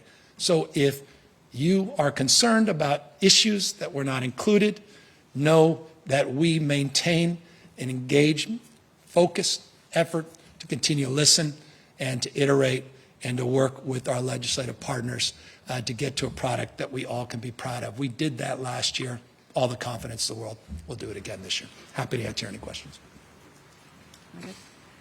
Hi, Governor Laura Mahoney with Bloomberg. On your health care proposals, do you believe that what you're proposing on the expansion is sustainable with existing revenues? Do you think you're going to need to increase any taxes to pay for your health care expansion? And with lawmakers re-upping their push for single payer, is that something you would support as well, which would also come with a price tag? Yeah, so no, we have a balanced budget over the forecast period this year and the remaining 3 years within the constraints as we know them today on the basis of projections that we anticipate over the next few years. We have highest amount of reserves in our state's history, paid off so much of our debt, $25 billion has been committed over the forecast period just to pay down long-term liabilities. I'm very proud of California's capacity to make investments and to expand support. So the $2.2 billion is the general fund component. Over the long haul, $614 million general fund this year for that expansion, and I'm confident that we can do that within the constraints of the budget. That said, there is a proposal that I had the opportunity to review tangentially, not in any specific detail, around looking at single-payer financing. As you know, I've long believed it's inevitable in this nation. I'm absolutely convinced. In fact, I was convinced a few years ago, a decade ago on this. I've never been more convinced that that's an inevitability in the United States of America. The question is, what does it look like? Is it the Bavarian model? Is it the German model, UK model, rather? Is it the model that's well established in places like Taiwan? There are many different versions, and that's why we created a new commission, and we funded that commission to look at financing and look at different strategies to make progress in the implementation of new strategies to reduce redundancies and waste and provide more access in a more timely manner and look at the issues of cost. And that committee, that commission, will be coming out with a report in a matter of months. In addition to that, I should also note that we have a letter into the Biden administration, not dissimilar to one I gave to the Trump administration. We didn't hear back on the Trump administration. We're working with the Biden administration to afford flexibilities in this space. And as you know, we're not waiting around as it relates to the efforts around CalRx and using our leverage and financing in that space, and as you noted, with universal health care. So specific to the proposals that we're making here today, yes, I'm confident that we can do it within the existing budgetary constraints. One more question. You have a lot of, last year and then again in this year's budget, you have a lot of targeted new tax relief or tax breaks, especially for small businesses or people who are recovering because of the pandemic. How are you tracking how those are working, whether people are actually being able to avail themselves of them, whether they're actually helping people? What are the outcomes from those incentives that you're putting forward? Well, very specific, measurable, tangible accountability metrics that we established. That's why I'm able to tell you that we've exhausted the entire original grant program, average grants being a little over $15,000, the highest grant being at $25,000. We actually have an established metric as it relates to equity as a component of that grant, small business, women-owned business, and minority-owned businesses, of which we put out and publish. So all of that is on a dashboard. All of that is presented not only to the legislature, but consistently directly to me. The universe of those that have requested grant and small business relief has exhausted itself, or rather the universe is beyond the exhausted dollars, and that's why we put that dollar figure into the budget. So that's just to give you specific to that program example of how we quantify, how we measure. And that's done at the agency level. It's also done through GoBiz, our business wing or operation, organization rather, in the state. And we're happy to provide on the basis of the Main Street hiring tax credit as it relates to sales tax exemptions, the Cal Competes, which is very transparent, a very competitive process, all of those metrics and all of that information as you wish. Thank you. Thanks. Hello, Governor. Becca Habiger, ABC 10 News. We know many Californians are waiting on the final round of the Golden State stimulus checks, which of course are in the process of going out right now. And many families, however, are still hurting. So especially with the projected surplus that you have told us about, can Californians expect to see more direct payments coming this upcoming fiscal year? And if so, might eligibility expand to include even more Californians? Well, as you know, no other state in U.S. history has ever provided $12 billion at the state level of tax rebates. And that's what we are committed to doing. We've done the vast majority, as you suggest. There are still some that are waiting those checks and look forward to getting those in their accounts very shortly. So that is something without precedent. Now, to your question, should they or expect more? That's an open-ended question.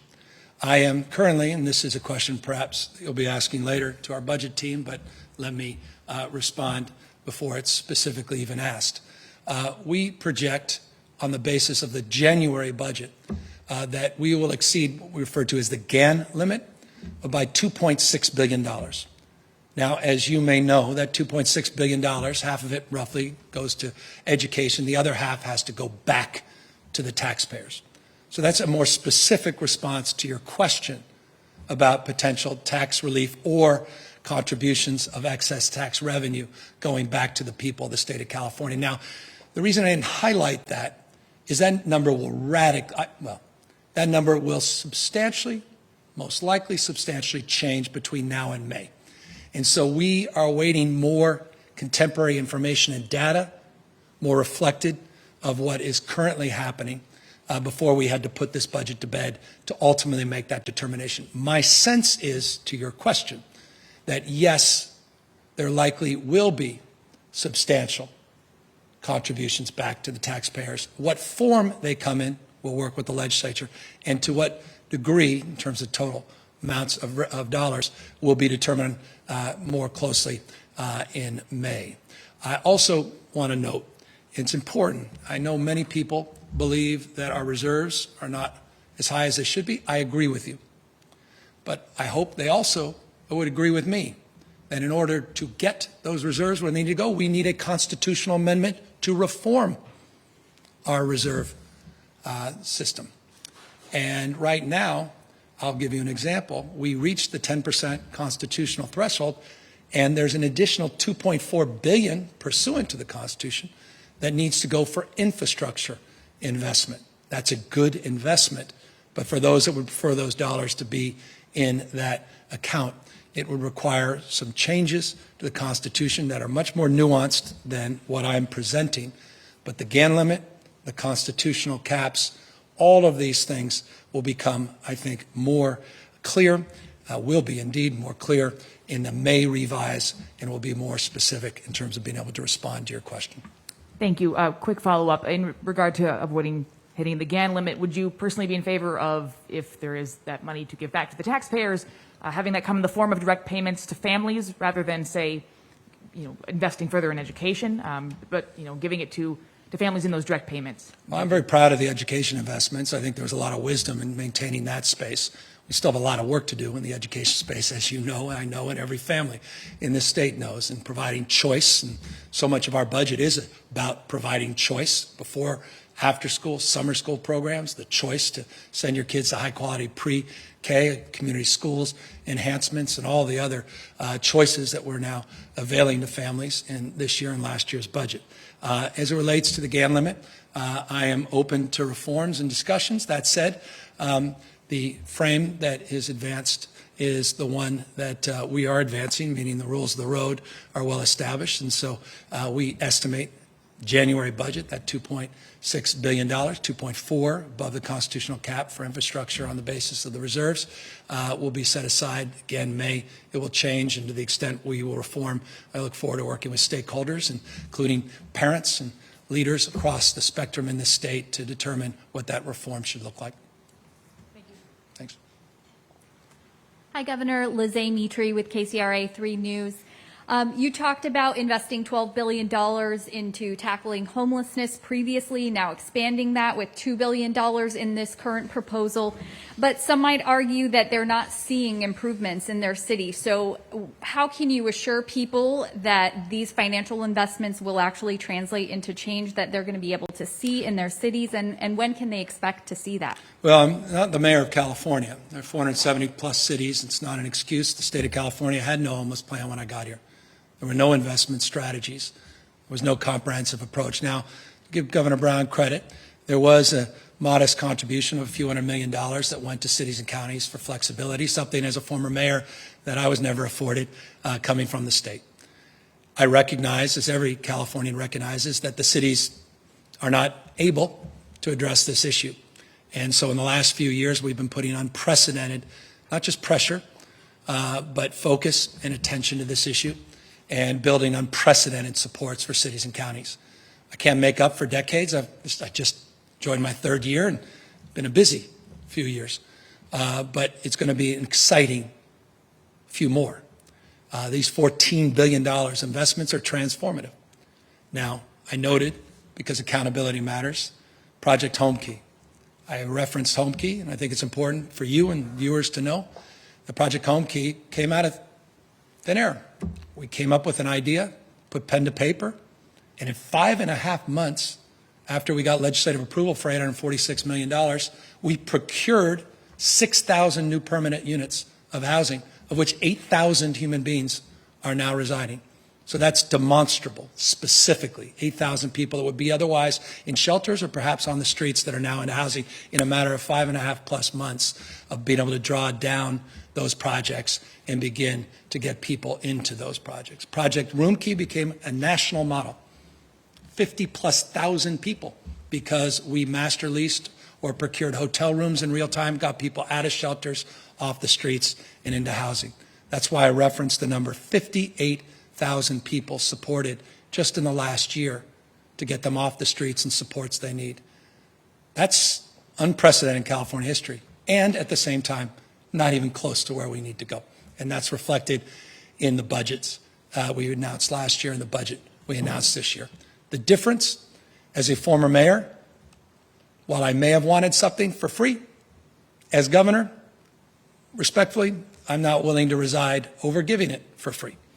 And we have created the first requirement in state history attached to these dollars to require homeless plans, accountability plans, detailed plans. There's 6 metrics that are components of those plans, and they have to be approved by our Interagency Council on Homelessness, and that will happen later this year. And if they actually reach their goals, they get incentives and bonuses for more additional discretionary dollars to continue to advance the cause of producing real intangible results. I'll close on this. The most vexing and serious issue, if I was still mayor, now as governor, observing the state, probably travels much or more than anyone else in this state outside perhaps someone in the trucking industry, is the encampments. We've got to clean up the encampments. There have been not a penny in the past for those efforts. Last year we put $50 million up. This year, $500 million, specifically for resolution grants to get people out of encampments and to clean these encampments up. $1.1 billion last year just to clean up the streets of Caltrans, underpasses, overpasses, additional $100 million that we're adding this year. Forgive the long-windedness of the response. You're looking for a quick soundbite for your piece, but it's a complicated issue, and perhaps none more complicated than the issue of mental health. And that's why we're previewing comprehensive conservatorship reform and putting billions of dollars to rebuild our behavioral health system that was dismantled and destroyed over the course of your lifetime, over the course of decades, and hold ourselves to a higher level of accountability as we will hold all the mayors and city county members to a higher level of accountability in terms of outcomes. Thank you. Thank you.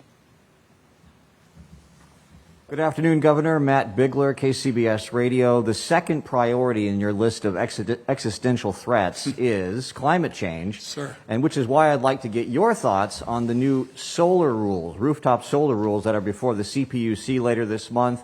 It would make it, from what I understand, more expensive for people to go solar and decrease the amount of money they can make by selling their power back to the utilities. The question for you is that the right direction for California to go if its goal is to have renewable energy? Well, that draft plan that was recently released, I just had a chance to review, and I'll say this about the plan. We still have some work to do.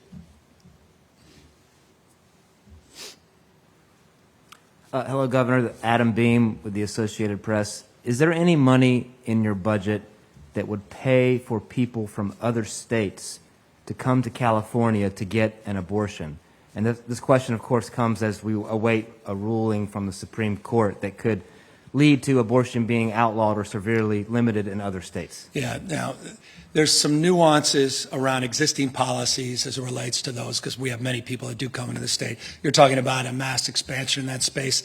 As it relates to the January budget, there is not.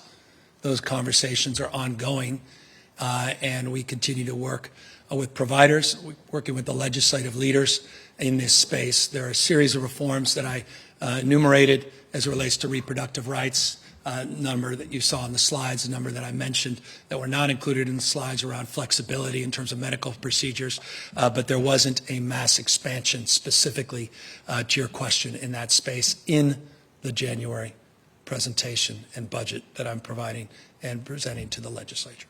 If I understand correctly, I guess negotiations or discussions are still happening. Is this something that you are pushing for?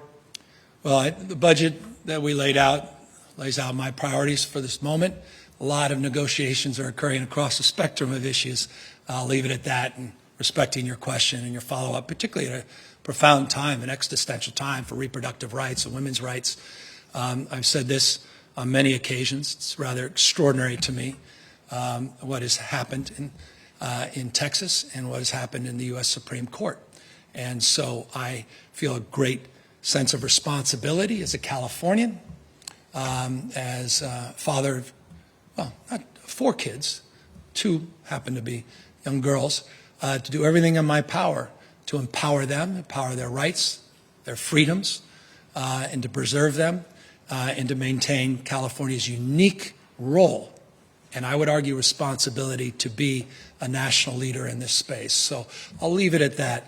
We'll work through the details over the course of the next few weeks. Look forward to engaging the legislature more on this very, very important issue as we anticipate the Supreme Court ruling later this year. Thank you. And finally, last question.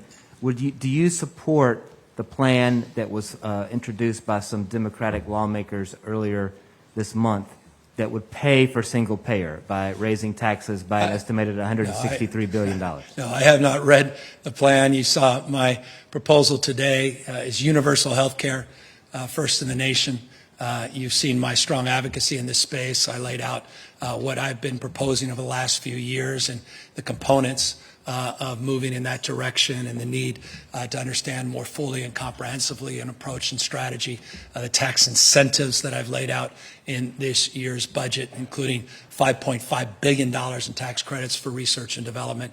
I have not had the opportunity to review that plan, and no one has presented it to me. Hi, Governor. Dustin Gardner from the San Francisco Chronicle. You talked about leaning into conservatorships. What exactly do you mean by that? Well, as I said a moment ago, when you ask, I will only say that I look forward to telling you more. And I'll just say I look forward to telling you a lot more in the coming weeks. I recognize what you recognize. What's happening on the streets and sidewalks in our state is unacceptable. As someone that's leaned in terms of reforms in this space around Laura's Law and LPS in the past, who put out a broad vision around this issue, including homelessness, but broadly around behavioral health in a State of the State speech 2 years ago. I think my position is well established and known in this space, and just know over the course of the next few weeks, we will be providing more detail to the legislature of exactly the kind of reforms that we will be pursuing in the upcoming months. And specific to clearing out encampments, you referenced that today. What sort of approach do you have in mind there? Are you talking about some sort of potential right to shelter approach? What framework are you using? Look, I was a mayor. I got thousands of people off the street, so I know exactly the approach I would take. I'm not the mayor of California. I look forward to working with cities and counties, mayors, boards of supervisors, city administrators. Look forward to working with leaders, nonprofit industries, faith-based leaders. But bottom line is the encampments out on the streets and sidewalks are unacceptable. It's inhumane. People are dying. I don't think this, I know this. I've had the opportunity, the privilege on multiple occasions in the last just number of months to clean up encampments myself, not least of which you're in the Bay Area off I-80, multiple encampments. And what you discover when you do that work only reinforces why it's absolute priority in this state to clean up these encampments. Now, we put out $50 million in grant resolutions, what we refer to as resolution grants, forgive me, to resolve some of the complex issues. They're nuanced. They're distinctive. Some of these encampments, they're stories of people's lives. There's an encampment down in Central Valley, and you saw family photos. You saw baby clothes. You saw high heels. You didn't see needles. You didn't see excess bottles of booze and the like. It's a very unique and distinctive challenge. That required a different approach, and that's why we put out $50 million of matching grants to help support local decision and determinations to deal with resolutions in order to encourage people off and out of these encampments. I'll give you another example. Down in Southern California, working with the VA, we had an issue outside of the VA of an encampment. The resolution there required actually bringing the tents into the VA proper off the sidewalk, because many of the vets, because of their unique needs, were unwilling to get out of the encampment. They wanted to be together as a cohort. They wanted to be protected and respected as it relates to their tents. And so we brought the tents in safely, and then we went out and got an additional, I think it was 86 tiny homes. Lennar Corporation, to their credit, provided them, and we put them right next door, or not next door, quite literally 5 yards away from the tents, and said, when you're ready to come out of the tents, we have tiny homes, and the goal is to eventually get them into the VA system. So this is complicated, and each one of these requires different strategies for resolutions. So you asked me to respond. It's not one size fits all. Localism, I'll say it, maybe it's a parlor game now, it's determinative in terms of those determinations. As a former mayor, that's the way it should be. And that's why we went from 50 million to 500 million this year in the proposal, because we are serious about doing everything we can to have the backs of our mayors to do the job, get people out of these encampments, get these sidewalks back safely for our kids and for the community, not just for some, and to make sure that we do it in a thoughtful and respectful and responsible way, because we want to help these folks. And we don't want to push people out of sight, out of mind. We want to do something to get them back on their feet. And I've seen this over and over again. Forgive me for being long-winded. We can solve this. Homelessness can be solved. I've seen in the eyes of thousands and thousands of people that many people give up on, where people blithely or naively say, well, they want to be out. Nonsense. I've seen it over and over again. We can solve this. It's hard. Tens of thousands of people, hundreds of thousands, arguably, episodically, throughout the year, struggling, living on couches, the back of their cars, people's garages. It's a tough issue. And California, we have a responsibility not just to acknowledge that, but to do something about it. And I just put up what we've done in the last couple of years against any of the rhetoric. And I hope people see a real roadmap here and a strategy. And to the extent people have better ideas, boy, we look forward every day to hear those and incorporate new strategies. But I think one that's long overdue is conservatorship reform, because we, with respect, need a few more tools to help those that clearly can't help themselves. Hi, Laurel Rosenhall with the Los Angeles Times. I was hoping that you could address the feeling of confusion around COVID-19 that so many people are feeling, and by addressing some of what seems to be inconsistencies in your policies. For a long time, you said that people who test positive, even if they have no symptoms, could be transmitting the disease. But just in the last few days, you've directed positive but asymptomatic healthcare workers to return to work in settings where they're intimately caring for other people. You've mandated vaccines for all state workers, but you're fighting a court order to mandate vaccines for prison workers. So I think a lot of people are just feeling confused about what we're supposed to be doing right now to overcome this virus, and I'm just wondering if you could address those specific examples and the broader confusion. Well, look, I'm very proud. California has been a national leader in addressing this pandemic. I'm very proud of being the first in the nation to require healthcare workers to get vaccinated. I'm very proud to have done the same, the vaccine and or testing requirement in our public education system and with state workers, including members of CDCR and prison guards. I'm proud of the fact that California has led in a series of issues, including testing in our public schools. And I think there's now 11 million tests that have been provided to our public educators through the county offices just since Omicron was announced, which was just a matter of weeks ago, remarkably, in December. I'm very proud of that leadership. I think it's demonstrable. I'll just give you an example. Florida is often looked to as an example, an alternative approach. You've seen, I'm not sure it's been widely shared, but just on the issue of deaths, which used to be foundational in terms of approaching any pandemic and transmissible disease, is how we can reduce death rates. California's per capita death rate, well, a few weeks ago, was at 53% lower than the state of Florida. 50% lower per capita because of the approach we've taken. Non-pharmaceutical interventions, not just as it relates to vaccines, on masking. We weren't shy. We leaned in, including in our public schools, as some still debate that. So we've been clear. We've been forthright. We've leaned in. And we've been willing to set the pace and tone and tenor for many other states across this nation. And we haven't waited for permission in a lot of these areas. Now, as it relates to specifics around Omicron, new variant, creates different stresses, different challenges. And clearly, we have seen, and we were clear about this, very clear, when we just had 48 cases. I was in Los Angeles, actually at a site of a former encampment that we had cleaned up and remodeled into a parklet. We mentioned that of the 48 or so cases, the vast majority of individuals had been vaccinated. It was an early sign of how transmissible this disease was and virulent the Omicron variant in particular was, and the need and importance of getting boosted on the basis of the understanding the moment and the understanding today. And that remains true to this day. Also, though, there was an opportunity to reinforce the importance of face coverings and masking, and why California had established a framework statewide to do just that. Again, we maintain that as a consistent message here today. That said, we are struggling to continue to get folks vaccinated. If they're not vaccinated, as you know, with all state workers, they're required to be tested.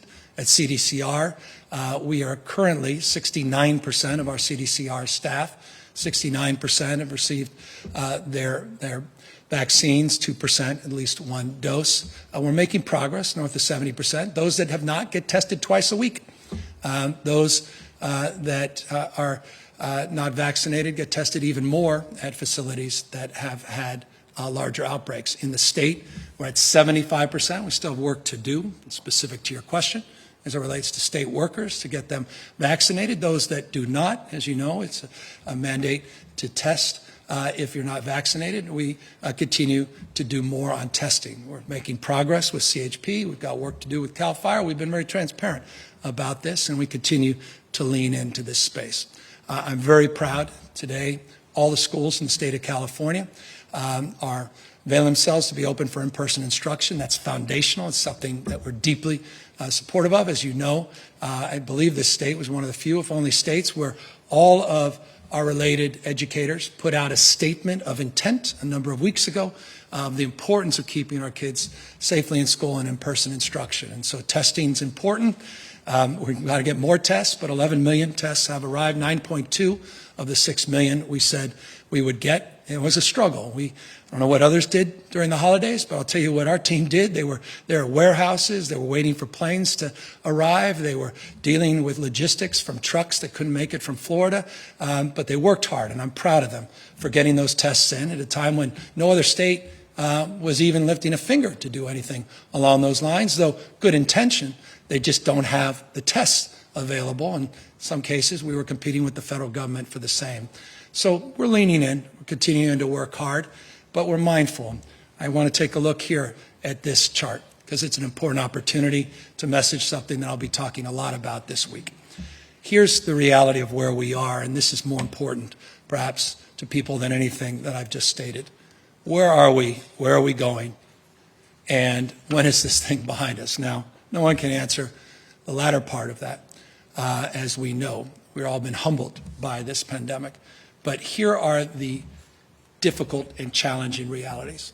For all the success California's had compared to large states, peer states, here's where we are in total number of cases. You could see 1 year ago, just shy of 60,000 cases, just shy of 103,000 were reporting. This is from yesterday, but reported today. Here's the part of this slide that I want you to focus on, and that's total hospital census.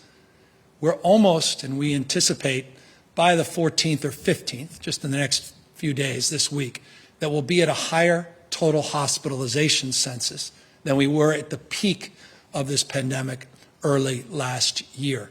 But also note, not all of them are COVID patients. 22,000 last year, 11,000 that we reported today are COVID positive. Now, we anticipate the COVID positive numbers to rise. Why? For every, and here's the latest number, and these numbers change. This is not about inconsistency. This is about the nature of a pandemic and a disease. As of this weekend, our current data suggests that we have roughly 4.5 folks every 100 that get, or rather 4.5% of people that get the Omicron variant, 4.5% end up hospitalized. The average length of stay is 3.6 days. Two things to note on those numbers. The 4.5% is lower than the Delta by a significant margin, and the number of days hospitalized is more modest, it's less days than with previous viruses. So while the numbers may be percentage-wise smaller, the totality of those getting this variant are such that it's going to put tremendous strain on our hospital system. It's not unique to California. We currently have 2,250 contracted workers to supplement our staff. We're hoping to get another 1,250 in the next 3 weeks to supplement staffing in many of our hospitals, and notably in our emergency departments. Take a look at those emergency department visits. You see that number substantially greater. That's where tremendous stress is currently being placed as it relates to our EDs. And so we have work to do. You referenced some changes we just made. They're very consistent, and I hope you'll go back and take a look to avail yourself of more understanding of some previous orders we put back that allowed for the flexibility that we just allowed for as it relates to health workers. And so we extended that same flexibility as we had done in the past in order to address the stress on the system. It's called dealing with reality, the pragmatism, not what you want, but what you need to do at a time of challenge and constraints and scarcity as it relates to resources and resources we're competing with across the country. So we've done that by providing 200 more National Guards men and women at our OptumServe sites. We've extended the hours of operation. We've averaged just shy of 600,000 tests a day, just over example of the last 3 days, just as an example. We're proud of that. Proud of the partnerships with our own lab, Valencia Lab, doing 60 to 80,000 tests a day. Proud of the pre-existing work we do with the schools with PCR tests. As you know, proud of this, that we have submitted over 1 billion units of PPE to schools and communities, including N95 masks over the course of the last week or so, to specifically 6 county offices, tens of thousands of N95 masks on demand as needed. Those N95s will be delivered to our schools so we can provide even more additional protections. Many moving parts to address this surge over the course of the next few weeks. And let me just preview. It's not on this slide. Much of what I've said is not on this slide, but this slide will give you a sense of where we are today. We are projecting on the, depending on which chart and projection and modeling, and again, this is art, not science, that our COVID census, you see at 11,048 today, that census may increase by February 2nd to as high as 23,000, which would be above the hospitalized census peak from last January. And I believe that was the census peak last January was around the second or third week of January. So it gives you a sense of where we are. It's manageable, but it's challenging. It's difficult, and none more challenged than our frontline employees and these nurses and doctors that have just been overwhelmed. And I know we say it, but you can't say it enough. They could dial it in. Many can't come in to work because they themselves are getting sick, but boy, do they deserve an expression of gratitude. And that's why, and forgive me, that's why I want to add this to multiplicity of issues we brought up. We are in discussions with legislative leaders around our sick leave policy. And we believe it's important to value those workers and provide them sick leave protections. But for those that are asymptomatic, to your question, similar to what we've done in the past, we wanted to provide flexibility. And I think that's consistent with past policies and practice. But I will say this, when it comes to a pandemic, I think one has to be very, very flexible on the basis of changing environment and changing conditions. And the worst thing you can be is ideological in order to run linear through a pandemic when, in fact, new conditions and challenges present themselves every hour, not just every day. Thank you. If I could just ask, I know you've been asked about single payer, but I do think it's important to ask since it was such a big issue when you campaigned 4 years ago, and here we are, this is the final budget of your 4-year term, and you're proposing a massive expansion of healthcare coverage, but it's not single payer. So have you given up on single payer as a plan, and are you embracing universal coverage as an alternative approach? Well, this is an opportunity for me to repeat what I said earlier, and I would encourage you to consider the words that were stated earlier and consider the words that I'll share here, but I want to do one more. I'm going to share a slide, if I could. This basically reinforces what I said earlier. I think that the ideal system is a single-payer system. I've been consistent with that for well over a decade. As you recall, talk about consistency. More than a decade and a half ago, I was mayor of the first city in the United States to provide universal health care, regardless of pre-existing condition, ability to pay, and regardless of your immigration status, and said that I was committed to doing that as governor of California. And if this legislative proposal is supported today, we'll achieve that goal. I've also long believed in the goal that we are highlighting here today. So much so that some of my first acts as governor reinforced that framework, where we launched specific conversations with the previous administration, the Trump administration, and then when the Biden administration came into office, you can see the second bullet point there, we engaged the Biden administration around the flexibility that is required. See, the difference here is when you are in a position of responsibility, you've got to apply, you've got to manifest the ideal.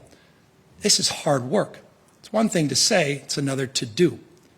And with respect, there are many different pathways to achieve the goal. And that's why not only are we engaging the federal administration on pathways for the utilization of Medicaid, pathways for the utilization of Medicare, flexibility in the same, but we are looking for waivers to have demonstration policy and pilots in order to advance some of those efforts so we can be responsible in this pursuit. Number two, we also established, with incredible legislative support, the Healthy California for All Commission. Its purpose was to focus on achieving a unified financing system. It's the stated goal. We put millions of dollars in the budget. They're coming out with a report in just a few months, looking at different pathways and different strategies. So you asked me about something I read in the LA Times that was never shared with me. No, I haven't had the privilege or opportunity to learn anything about the details except what was shared in an article that was a very fair, balanced article by John Myers. Beyond that, I don't know what they're proposing. I know what we're proposing. I know what we've done. I know what we're committed to doing, and that's following the tenets that I laid out very consistently over the last few years to methodically approach the issues around flexibility, pathways, pilots, and responsible approaches. In the meantime, doing what I said I was going to do, and that's advance the cause of universal health care. Hi, Governor. This is Alexi Casa from CalMatters. During the recall... And by the way, everybody, Keely's here to talk about the budget and details. During the recall campaign last year, some of the candidates who were trying to replace you had emphasized conservatorships as a central point of their platforms. I'm wondering whether your discussion, your consideration now of making that a policy priority in this year is at all a response to public or political pressure around encampments in California. No, I wasn't aware of any of the detailed proposals. I'm surprised even here that that there was a proposal from the current radio talk show host who was one of the principal candidates. I don't mean to say that blithely or dismissively. His name now escapes me, forgive me. But the reality is I've long been a champion for reform in this space, and I would encourage you, in fact, I would direct you, perhaps we can provide you the detailed comments that I laid out a number of years ago. Seems like a decade ago. It was just a few Januaries ago, around some of the issues, the history of the reform and the dismantling that occurred in the behavioral, or rather, the mental health and substance abuse space over the course of many, many decades, and our desire to advance reforms around LPS, Lanterman Petrus Short Act, around issues associated with opting in or opting out of Laura's Law. We laid out a vision in that space. So we've been consistent on this for some time. This, I guess, the response to your question, well before a recall. The issue of encampments is not directly tied to the issue of conservatorships. I want to make that clear. Issues of encampments are just unacceptable. What's going on with encampments is unacceptable in this state, period, full stop. And that's why we did Clean California a year plus ago before the recall. And that's why we initiated last year at this time an encampment resolution strategy and commitment before the election last year. I've long believed we need to do more in both spaces, is the long-winded point.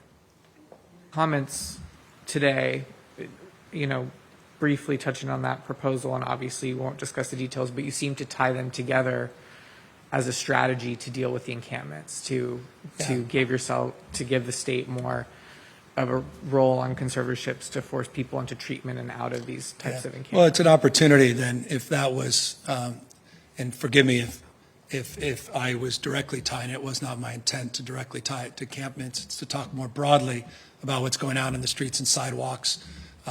Very concerned about ISTs, people that are decompensating, people that are struggling across the spectrum. I think it's reflected, a lot of these reforms, in the CalM proposals that go back now close to 3 years, the integration of brain health and mental health issues that all are components of conservatorship reform. So this is something we've been at a long time. It's where you land. This is tough stuff. A lot of good people on all sides of these issues. And we've been stubborn, a lot of incoming in the last year and a half in the health space. We're trying to do our best in terms of keeping everybody on this topic and focused and moving a direction. We need legislative support. We're going to need legislative partners. We've got a lot of work to do in this space. I'm previewing it because I think it's important. I'm previewing it because I want you to know that we're not giving up. We're not satisfied with the status quo in terms of the tools in our toolkit to help people that are struggling and are putting themselves in harm's way. I don't want to see any more people die on the streets and call that compassion. There's nothing compassionate about someone dying in the streets or stepping over someone on the seats or sidewalks. Nothing compassionate about that. And as I said, what's happened in encampments, I've been there cleaning up encampments myself. We'll continue to be doing that. And cleaning up this state, which I've been doing on at least a half dozen occasions without any of you around, because I'm committed to the cause that I think is uniquely challenging here in the state of California to address this crisis, and it is a crisis, homelessness and housing.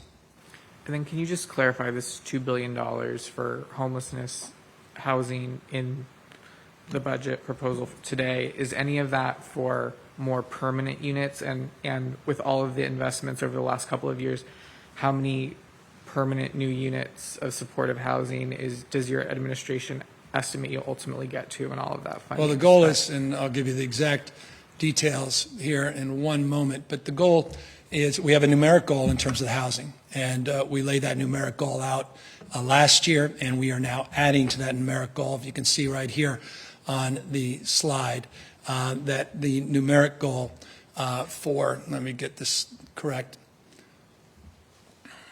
someone else has taken over the slides.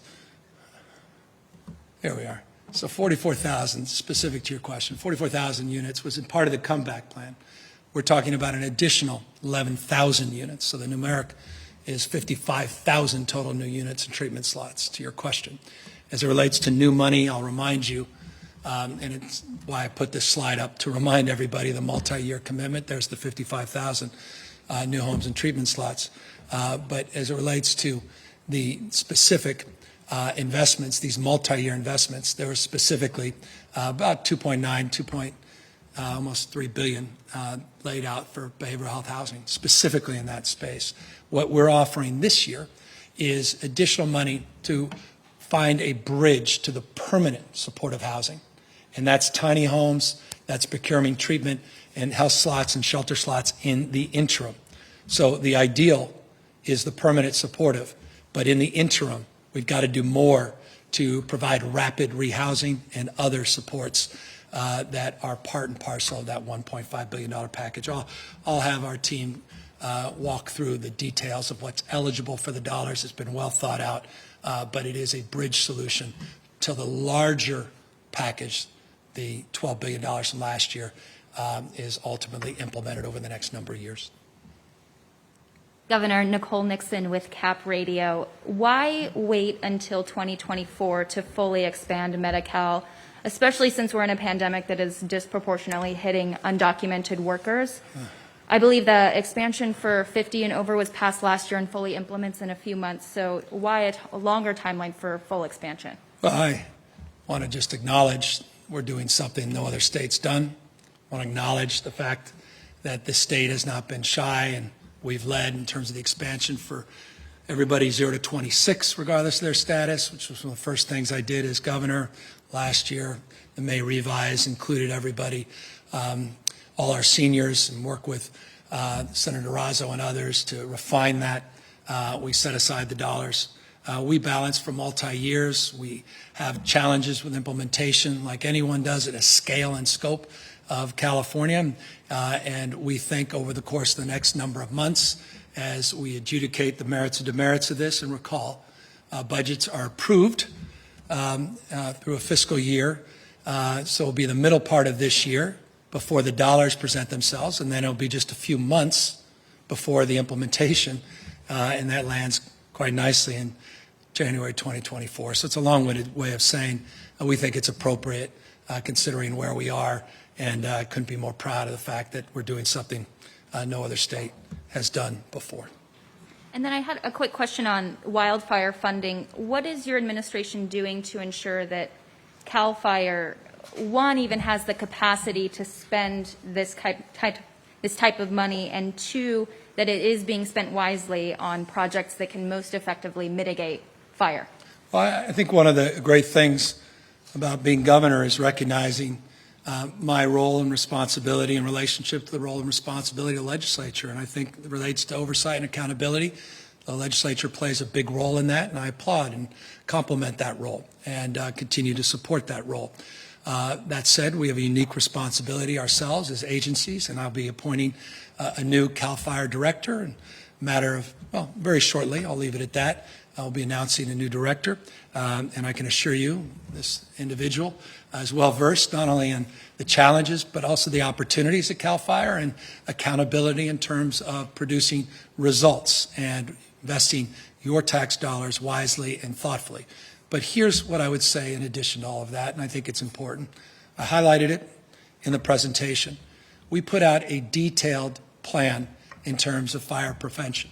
That's a plan that provides a blueprint of sorts of our approach and our thinking, and allows us with some thought to plug in that vision and to apply those ideals with budgetary specific requests that we're presenting this year to the legislature in terms of equipment, in terms of prioritizing fuel breaks, prioritizing forest management projects of all stripes, from prescribed burns to reforestation efforts and the like. And so all of that is part of a broader package of transparency and accountability that's also embedded in the work we do every single day. But look, I agree with you.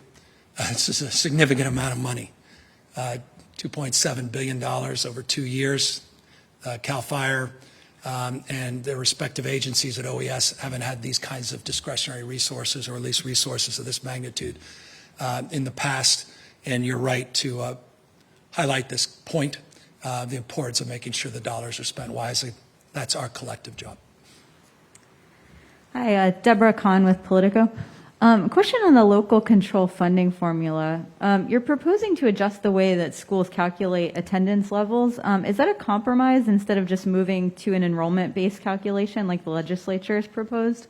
Well, legislature, we'll be working with the legislature. I know there's a proposal on that front. I should note that we are looking to invest about $1.2 billion of Prop 98 money to look at a 3-year ADA framework so that we can address some of the pre-existing decline in enrollment that predates even this pandemic, maybe exacerbated by the pandemic. So there's been the case across the country as well as California, as we work with the legislature on potentially more permanent and new approaches. So it's an opportunity, thank you for asking this question, to highlight that 3-year rolling average on the ADA that is reflected in an additional $1.2 billion contribution, so that we can address some of those enrollment figures in a way where there's not a cliff in terms of funding, but balances the concerns that persist across the spectrum within our educational system. Okay. And then a question about high-speed rail, your new transportation package. Does it go any further, or how confident are you that what's in there will, for rail and transit, will make the legislature want to approve the bond funding? Well, I want to get something done here. And we laid out a new approach to, instead of having pieces of a project that don't necessarily connect, that we can do what Eisenhower did in the 50s with the establishment of our interstate system, and that's establish a framework in the center of the country, the center of one of the most dynamic, fastest growing parts of our state, the Central Valley, connecting three dynamic and extraordinary cities, Merced, Fresno, and Bakersfield, together. At the same time, doing that and finishing our environmental work, both for the northern and southern terminus, which we've done, and continuing to fund regional projects that can connect to the larger projects. So your question deserves a response, and as you can see in that transportation package, those regional projects are for regional transit projects that actually have components that are already part of the larger blueprint for high-speed rail, but are not exclusive to the high-speed rail, but are planned to plug in if and when the resources present themselves to more fully implement the broader vision. But we want to get the job done in one of the most dynamic parts of our state. We want to do justice to those in the Central Valley. Want to finish the job. We don't believe in running the 90-yard dash. And I think we've made progress with the legislature, and I'm sure you'll find some quotes to complete your work that may suggest gaps remain. They do, always, on every topic.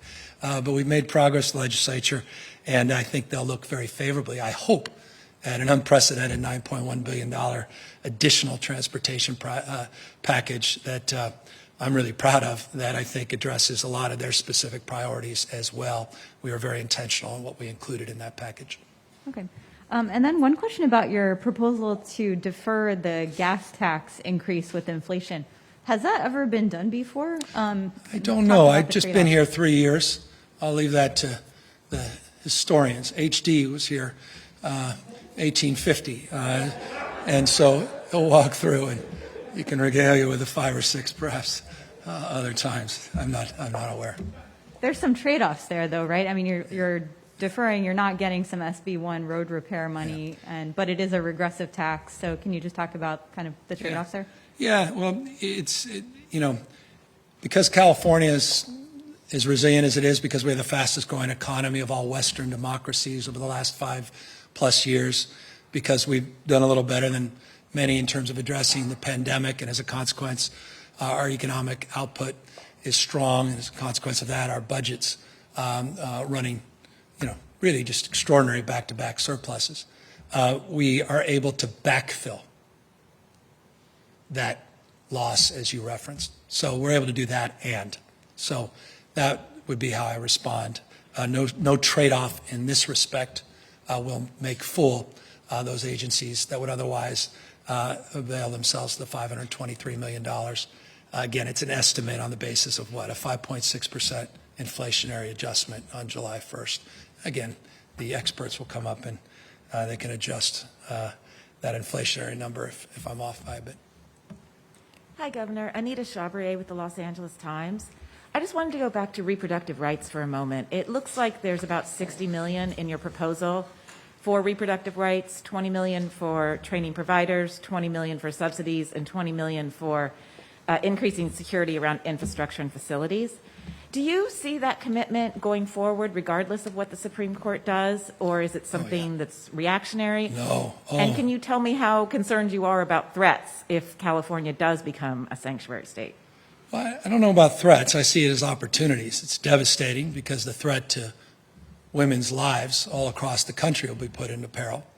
And California is going to stand tall. Won't be the only state, but there's 24 states that have triggers that immediately revert if indeed they're successful at the Supreme Court. So this is an opportunity for California to express itself fully, to have the backs of women and girls, and to make sure that reproductive rights are advanced, and we do so with all the confidentiality and respect that women are, they should be, that they deserve, and we would like to afford.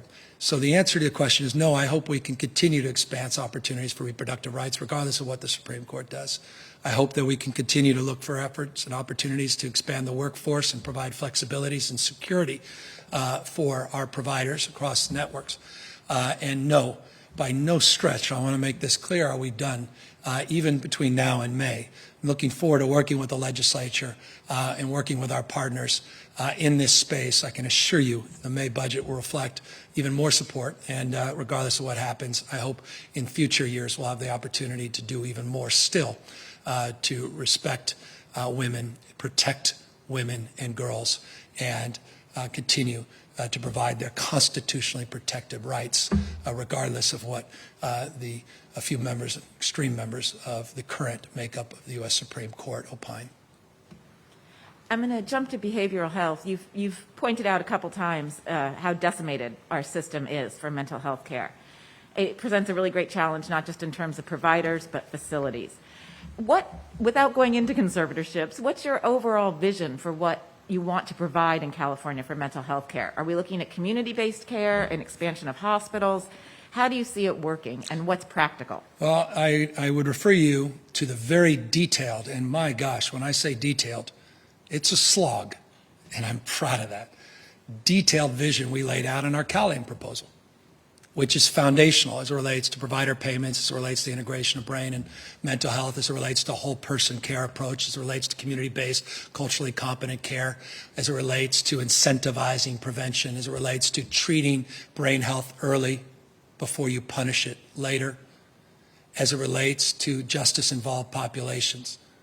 And then I would refer you, number two, to the details that back up the California Comeback Plan related specifically to the home key expansions and the behavioral health expansions that were approved by the legislature last year on the infrastructure that is above and beyond the vision laid out as it relates to the reforms pursuant to CalAIM. And then I would, to the extent you're still interested and you haven't lost interest, refer to a number of other segmental components that are connected to the behavioral health system, but don't necessarily reside in those two buckets, not least of which the incredible support that is provided annually pursuant to the 1% surcharge that now current Mayor Darrell Steinberg has provided, which is north of $3.5 billion a year. And as I told Darrell the other day, I said, you know, you talk about a contribution.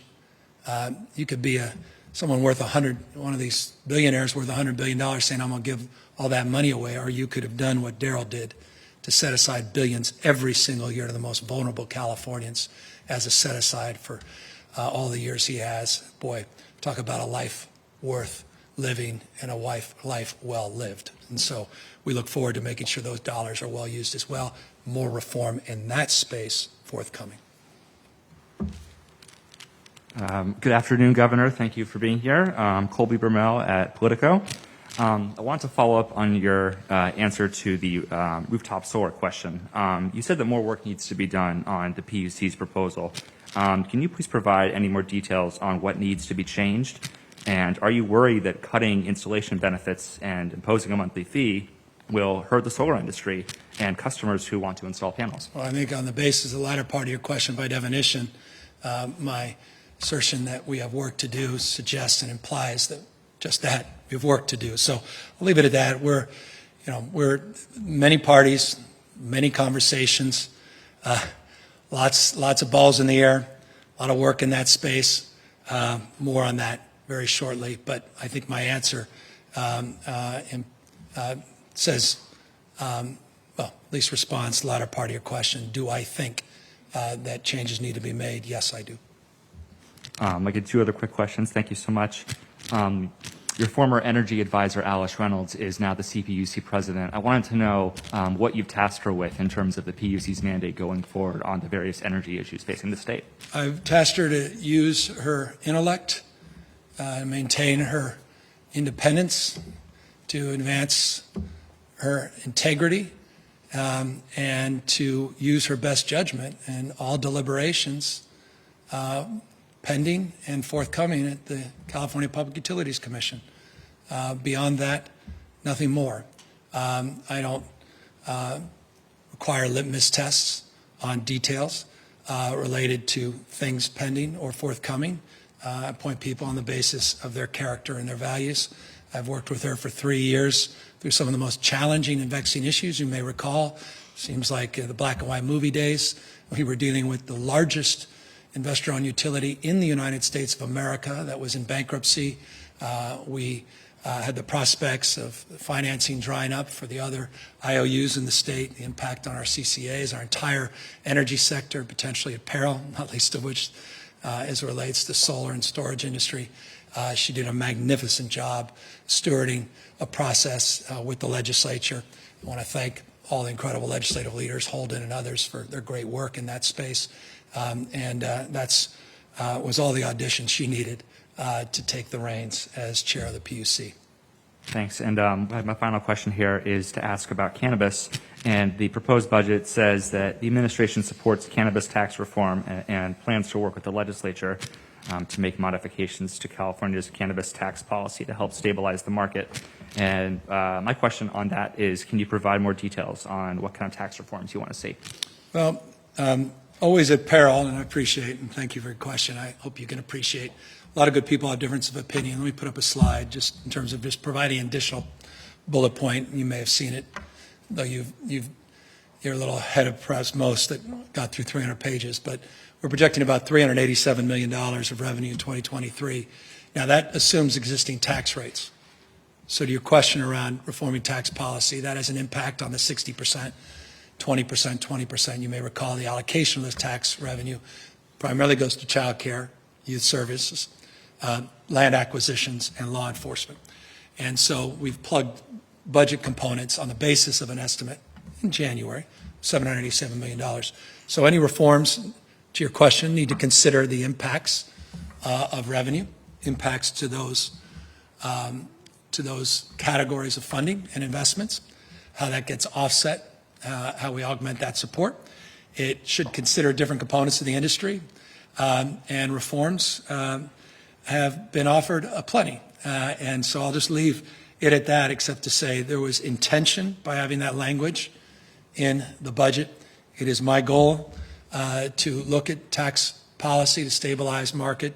At the same time, it's also my goal to get these municipalities to wake up to the opportunities to get rid of the illegal market and the illicit market and provide support and a regulatory framework for the legal market. And we need to disabuse some of those that are still holding out to the world. With all due respect, I don't think any longer exists of those opportunities. So we have a lot of work to do in this space. We've got a great director. We've consolidated many components of the industry, as you know well. And this year, I'm looking forward to working directly with the legislature on reforms at peril of prescribing, where I hope we land. I will look forward to doing so in a sequenced way so that we don't create more problems in terms of those negotiations. We create opportunities. Hi, Governor. Sophia Bolag here from the Sacramento Bee. You mentioned a couple of times in your presentation that you anticipate there will be significant changes between now and your May revision. I'm wondering, do you anticipate that the projected surplus will grow or shrink? And what, are the major factors that you think will affect sort of differences to your budget plan between now and May? Well, I think the most foundational is the just extraordinary capital gains you saw. I don't know where the S&P is today. I think they had 3 or 4 sessions where the S&P was declining. I'm very sensitive. It's like looking at the weather. I don't like the weather the next 6-7 days. Too dry. I don't like S&P. It goes down. I feel stressed, perhaps differently than others. I don't have a portfolio personally, but I do on your behalf. And I want to make these investments. I want to get folks off the streets. I want to make California more affordable, and I want to disabuse of all the critics that there's any veracity to their critiques. My point being,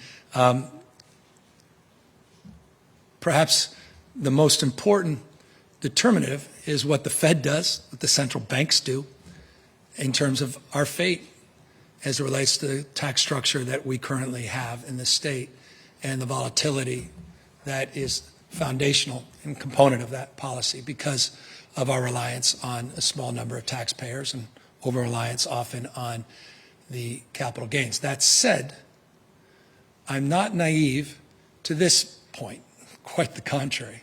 And I'm sure Keely will come up and talk to you about it. What's the difference, you ask, between the LAO's estimates of surplus and the state or finance? And that comes down to differences of opinion, modest one, around corporate taxes. So another specific response to your question is corporate tax, and where that lands will also, I think, impact in the short and medium run where we are. And so, look, may revise. I expect things to come more clearly. Outside of a major existential event, I imagine things will be positive in May, basis of what we know in the last few weeks since the budget went to print, and things remaining reasonably favorable. If we can tame the beast that is Omicron, and in the next number of weeks, we can get back to some semblance of normalcy and move past the pandemic and look more, this is an endemic, and frame our approach accordingly, and keep our schools open, keep our businesses thriving, then I think we're going to be in a very good place, not only in May, but beyond.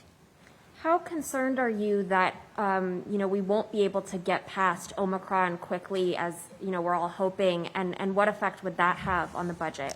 Well, it could play a big role. I mean, obviously, it's directly impacting the budget in the context of the request, the legislature, the $1.4 billion that we're requesting for the remainder of the fiscal year. It just gives you an example of some of the constraints that have been placed on our system, the testing scarcity that's been highlighted across this country, despite the fact we've provided 9.2 million tests in the last number of weeks, 11 million since the first Omicron case to our schools.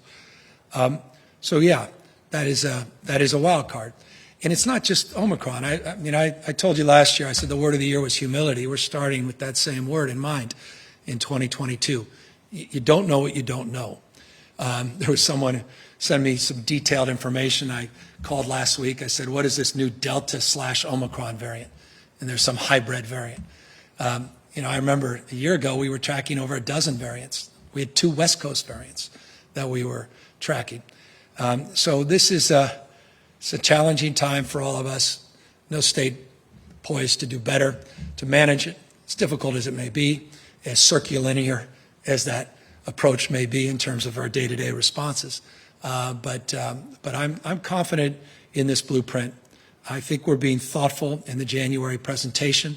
I believe it gives us some room for May, all things being equal, and I'm optimistic about the future. So I expect perhaps a little more abundance than most as we move into the next year or two.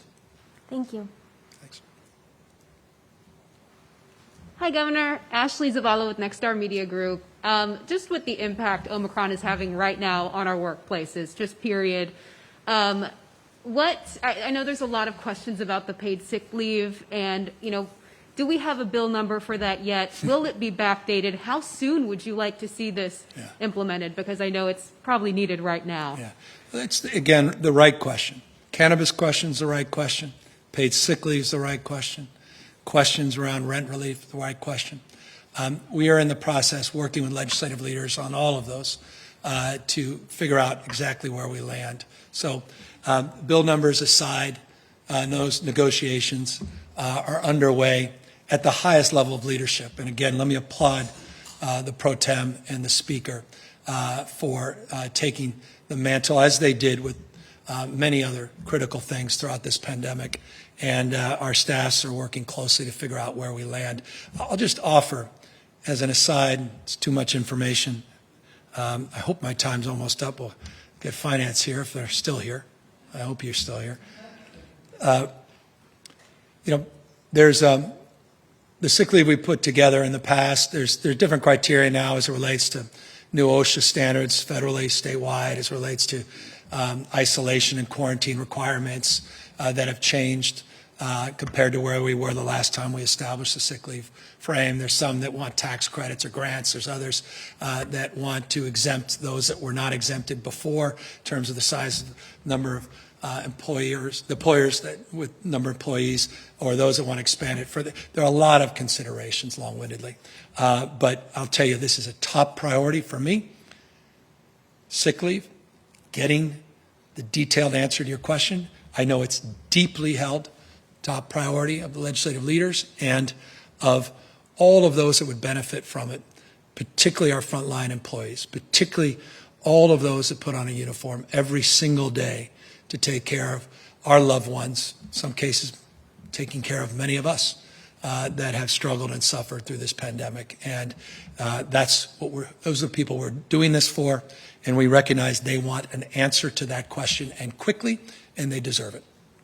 And just a quick follow-up to that grim hospitalization projection that your administration is making. Dr. Galley last week addressed this, and I just want to make sure maybe this is still the case, that businesses and other restrictions, closures are not in the discussion right now as it relates 100% to this. correct. Okay. Absolutely. Thank you. Thank you. Hi, Governor. Angela Hart with Kaiser Health News. I'm told I'm second to last questioner, so you're in good luck. I want to ask you about your vaccination strategy.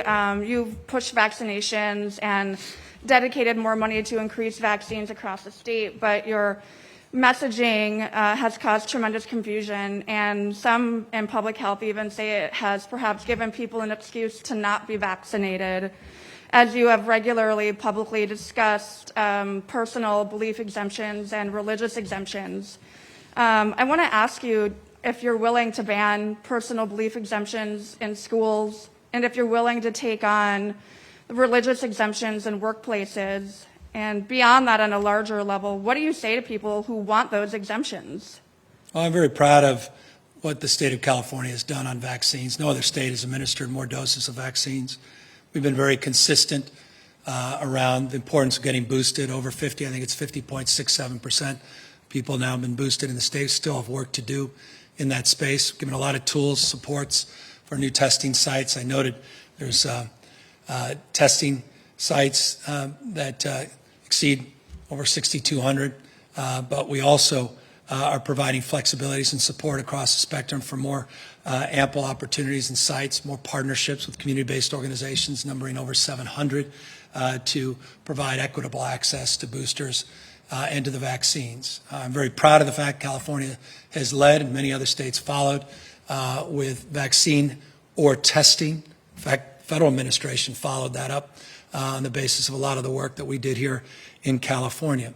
As it relates to getting that booster in the arms of healthcare workers, we've been very consistent on that as well, and we think that should be encouraged.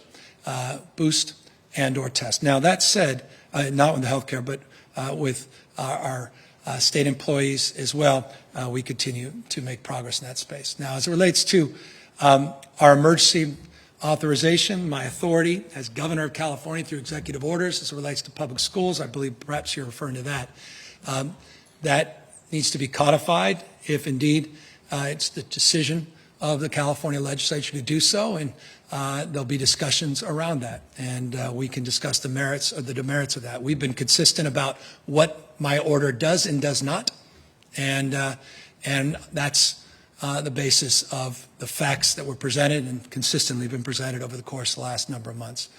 As it relates to where we land with the legislature, like many issues that we've been described today, we'll let that process unfold. We'll have those conversations, and we'll land where we are. We did what we felt was appropriate at the moment, and on the basis of those discussions, I look forward to illuminating you to my thoughts as they develop based upon where the legislature is over the course of the next few weeks and months. Governor, just a quick follow-up on that point, though. You haven't been shy about calling for specific legislation on key components of your policy agenda. So are you unwilling in some ways to take on the personal belief exemptions that so many parents want today? I'm very proud of the fact that California has led, didn't wait, led, didn't ask permission, wait for the federal government, the CDC, on so many areas. So we're not timid as it relates to the personal belief exemptions along the lines, if you're referring to public education, it's after full authorization from the FDA, which has not even availed itself, as you know, and gives us the time to discuss those concerns and those considerations. And I look forward to engaging the legislature on that basis. But I am very proud of the fact that we led, and California was the first state in the United States to require those vaccines for healthcare workers and promoting the same for our students, the 11th required vaccine that builds on a well-established vaccine protocol that has existed not only in the state and this nation for decades and decades. Thank you. And briefly, let me ask you about Medi-Cal RFs. Community clinics and other entities across the state are really concerned that there's zero money or not enough money in the budget to offset federal 340B losses. I didn't see any money in there, and I'm wondering why not give these entities the money they depend on to offset drugs for poor people and a range of other programs? I think, let me cut you off. I think someone's misled you. I'll have Keely and the team provide the details of some of those supports that are not unique to this year, but were provided last year as well. Governor, I'm sorry, did you say there is 340B money? There was 340B money provided in the comeback plan, and the team will avail you of some of those details. And can you explain why move a fee-for-service drug carve-out when CalAIM and California writ large is moving more forcefully into managed care? We've laid that out in detail through our proposals over the course of the last few months. Our position is well established, and to the extent you can talk more fully and substantively in the context of those reforms with Dr. Galley, we'll make sure our team avails themselves so you understand our thinking more comprehensively. Good afternoon, Governor. Tanu Henry, California Black Media. As you stated, many of the proposals are targeted and intentional to spur economic growth, jobs, and private sector participation. Are there specific plans to make sure they're equitable and inclusive, particularly for Black Americans who are still, Black Californians who are still experiencing unemployment rates that are higher than statewide averages? Yeah. We've designed the programs with equity in mind. I believe in the presentation I referenced of the $4 billion of small business grants that we put out, the specific metric, which was minority and women-owned businesses, and making sure that we're transparent and public about who are the beneficiaries and recipients of those grants. That grant was designed with equity in small businesses and diversity in mind. Our vaccine efforts are designed with equity and diversity. In fact, we created a healthy index as it relates to what we refer to as quartiles in this state around this framework. So it's in abundance across the spectrum of the work we do, including specifically the work we continue to do to navigate around testing and vaccine protocols through COVID, and specifically to the extent that I think you are looking for more around economic development, specifically around economic and workforce development. And so you'll see that throughout not just the budget itself, the 300 pages, but in terms of all of the work our agencies are doing, not least of which GovOps. And I only reference GovOps, forgive me, I lose everybody. But Yolanda Richardson, our agency director, has been an incredible leader in this space. She actually created an office within government office around the issue of equity to make sure we're holding ourselves to account so you and others don't have to in terms of advancing that cause. Also, you mentioned new investments in our CSU and UC systems. Are there additional investments planned for Charles R. Drew University in Los Angeles in light of the COVID pandemic? Being that university overwhelmingly leads the charge in educating Black and brown healthcare professionals. Yeah, I'd have to ask Keely if there's a set aside. They'll come up in a moment and they can answer the details about that level of specificity as it relates to that set aside. But broadly, we're putting together a vision for the future, a framework, a multi-year commitment to the system that provides more predictability and we hope more accessibility, particularly for our diverse populations in the state. 16,000 new slots that are part of our multi-year compact that will be set aside just in the next budget year as a down payment, our commitment to make sure more California residents and more diverse student body is represented, that truly represents the state, both at the CSU and the UCs. But the team can answer the questions about any specific set-asides.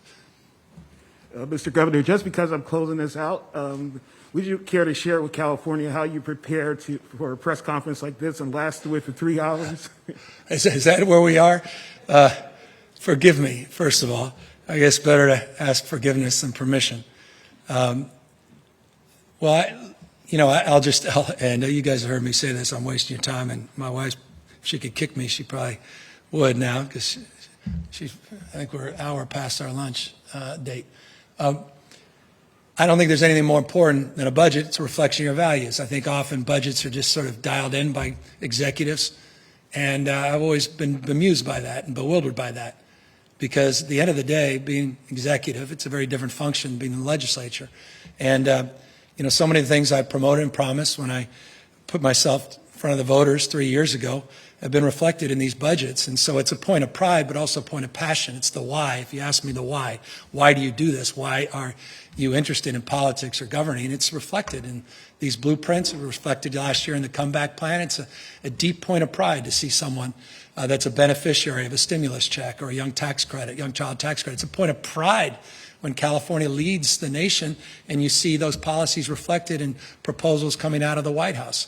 It's a point of pride to acknowledge areas of weaknesses and to acknowledge that we have to do more and better on homelessness and housing costs and address the issues of reform, which are stubborn and difficult. And it's a point of pride that we continue to lead the nation in our response to COVID, but it's also humbling because I'm very mindful of the magnitude of the challenges that present us today and those that will present themselves into the future. And so thank you for the question. Thank you for your time and attention. Thank you all for the incredible support. And that's to the team. And thank you to Keely and HD and every member, Erica in particular, working with the slides, and to my leadership staff, Angie, and again, to all the incredible work that we look forward to doing together with the California Legislature over the course of the next few months. Thank you, guys. And with that, let's bring up Finance to answer questions.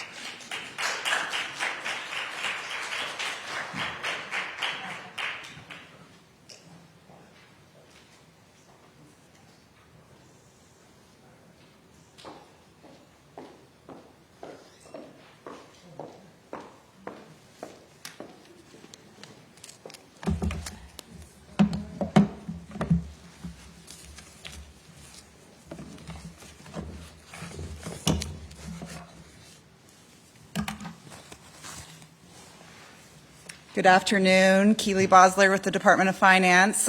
First off, I just want to say thank you to every member of my staff, executive team, to the entire team at Finance. Their work is impeccable. They have incredible stamina, especially straight through the holiday season, and also like everyone out there, lots of challenges with the COVID pandemic, and they have risen to the occasion time and time again. So just really appreciative to them. I wanted to start out before opening it up to questions with just a really quick kind of overview on the surplus numbers, because I know those get a lot of attention and people want to understand kind of apples to apples comparisons. So last year in the May revision, you'll recall the governor announced a $75.7 billion surplus. That's the big surplus. So that includes monies that are required under the Proposition 98 guarantee. That also includes monies for Prop 2 debt repayment and reserve deposits. This year, equivalent to the 75.7, this year's surplus is 45.7 billion. So that reflects the economy continues to grow, but it also gives you some indication of how extraordinary the May revision was last year. On the non-Proposition 98 discretionary surplus, the LAO put out a number in November of 31 billion. Our number that is equivalent to that is 20.6 billion.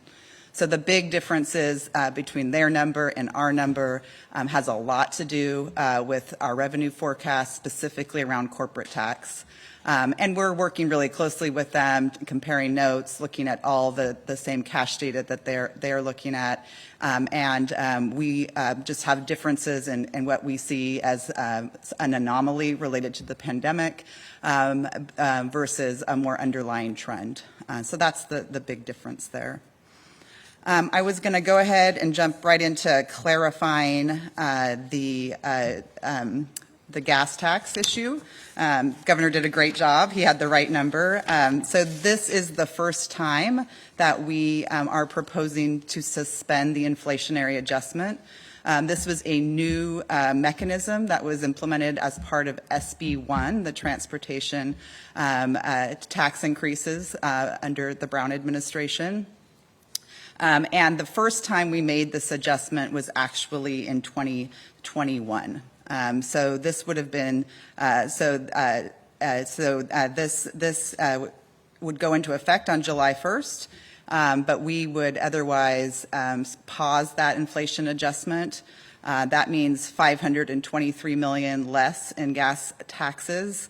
And we are, in our budget, have made a proposal that we're still working on to hold the local streets and roads budgets harmless so that we could backfill those for any lost revenues. It's really important to note that the Infrastructure Investment and Jobs Act is producing an additional $14 billion over the next 5 years in money for our transportation system. So that's going to be a huge amount of additional money that's going to be flowing into our state, and those formula monies are reflected in the budget documents that were presented today.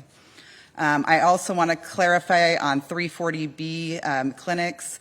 There is a 340B, the payments to clinics related to the drug pricing. There is funding built into the budget for that. It's over $100 million in the budget year. I think that's it on the clarifications. I also was just going to run through with a little bit more detail on the reproductive health budget. There are really 5 main proposals. The first one is some increased flexibilities in the Medi-Cal program to provide increased access to medication-assisted abortion.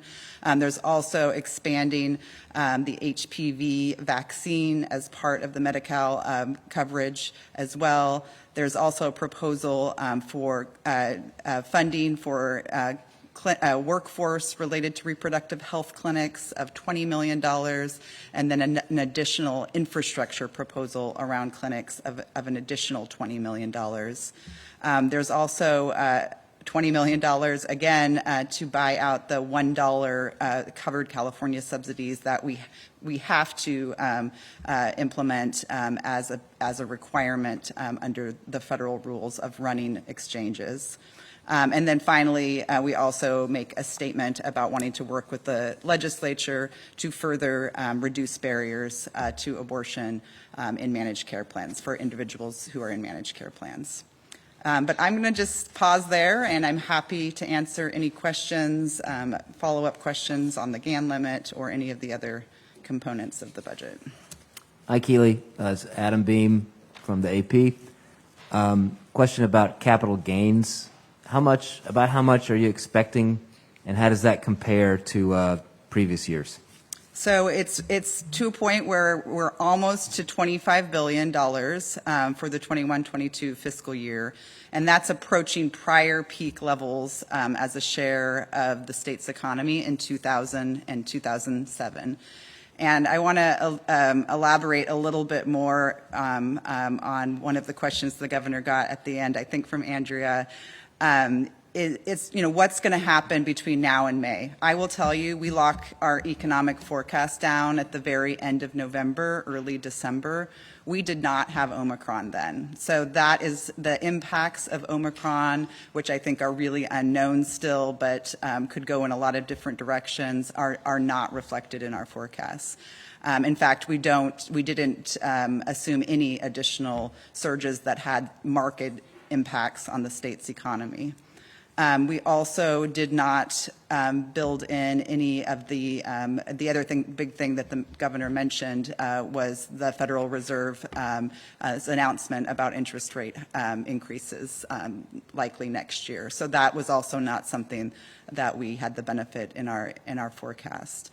The big thing that is always the big thing with capital gains is the stock market, in which direction it's going to go. If you had asked me that during the biggest and deepest recession that the U.S. has ever experienced, that we would see stock market prices continue to go up, I would have said that's crazy, but that's really what's ended up happening.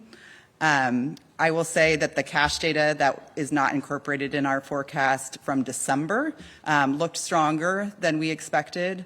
There's a lot of things moving around because of the changes we made to the pass-through entity. This was a policy change to help address many Californians that ended up paying a lot more taxes when the SALT, the state and local tax limitation, went into place. There's a lot of shifting between personal income tax and corporate tax that's happening right now. So some of these things, may be, even though it's higher than what we expected, there may be timing issues related to just some of the big changes that have happened in our tax system in recent years. And I wanted to ask too, just what the administration feels about the future. I mean, we've gone through a pandemic, the Delta variant, now Omicron. The state revenue's just been pouring in. It showed any signs of stopping. So how do you feel about the future? Is that sustainable? What do you think that'll look like? Yeah, no, I mean, obviously, we thought a lot about the future in this budget because a lot of the different proposals, especially in our economic growth and job creation section, is about sustaining and continuing that growth and also making sure that more Californians can participate in that and benefit from the economic growth. So we don't see anything, economists never predict recessions. We don't see anything on the horizon that would trip us up. But when it comes to revenue estimates and our history of these boom and bust cycles that have been driven by declines in the stock market, we are cautious, and that's one of the reasons why the governor did mention what he did about we really would like to see more reserves. It is complicated right now because all of the additional reserve deposits we make into the rainy day fund do end up will end up driving the spending over the limit, the GAN limit. And that's just a good segue to just remind you on the GAN limit, we are currently estimating that we will be above the GAN limit for the current year. That's 21, 22, and 2021. So that's the prior year. That's the 2-year period. It's a 2-year test. And so our current estimates are that we are over the limit by $2.6 billion for that 2-year period. Our estimates show that we are not over the limit for the 22-23 based on today's estimates. All of those things, though, will be re-estimated for the May revision, and we will have more information. But, for example, if revenues continue to surge in the current fiscal year, we could easily be much higher than the $2.6 billion at the May revision.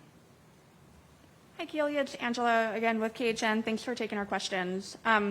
Just wanted to get a little more specific on the 340B entities. You mentioned $100 million. What's the specific number for the 340B entities over 22-23? And then separately, what does the administration say, if anything, is the total cost savings for the carve-out? So for 340B, for the budget year, it's a total amount of $105 million. And in the current year, it was $52.5 million. For savings? Sorry, no, that's the payments, the 340B Oh, in payments. the current budget year? Yeah. And then how about the savings?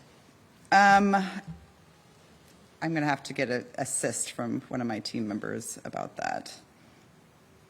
I don't have that at my fingertips.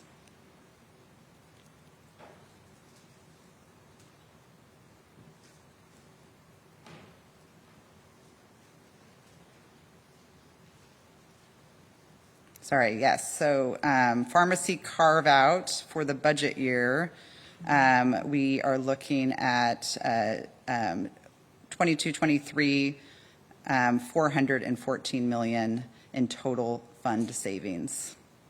For the upcoming fiscal year, correct? For the upcoming fiscal year. In So the 22, current 23. year, we are not reflecting any savings. Okay, so you said 414 million? 414 million, that's Thank correct. you. And then also on Charles Drew, last year's budget did contain $50 million for the Drew Hospital.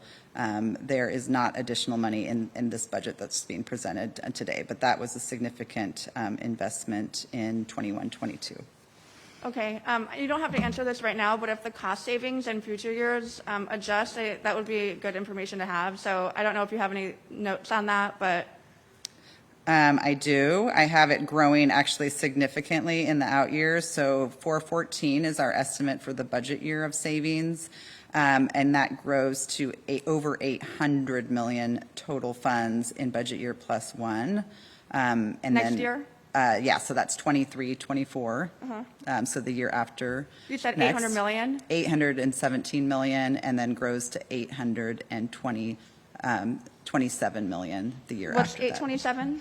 24, 25. So, we're always doing the budget year plus 3 additional years, and so that's our current estimate. Okay, Of course, thank you very much. as you go further out in all of the estimates, there is more uncertainty. So it goes 414, 817, 827. That's correct. Thank you, Keely. And just to reflect that, the insulin proposal that the governor mentioned, these are all all things that Department of Healthcare Services and others are in flight working on. So these estimates would reflect what we currently know about, and not new proposals like the insulin proposal. Keely Heights, Laura Mahoney, Bloomberg. The budget estimates show that you're expecting a $10 billion increase in corporate tax revenue in the current year, and then it would go down by another $10 billion in the budget in the next year. What is going on there?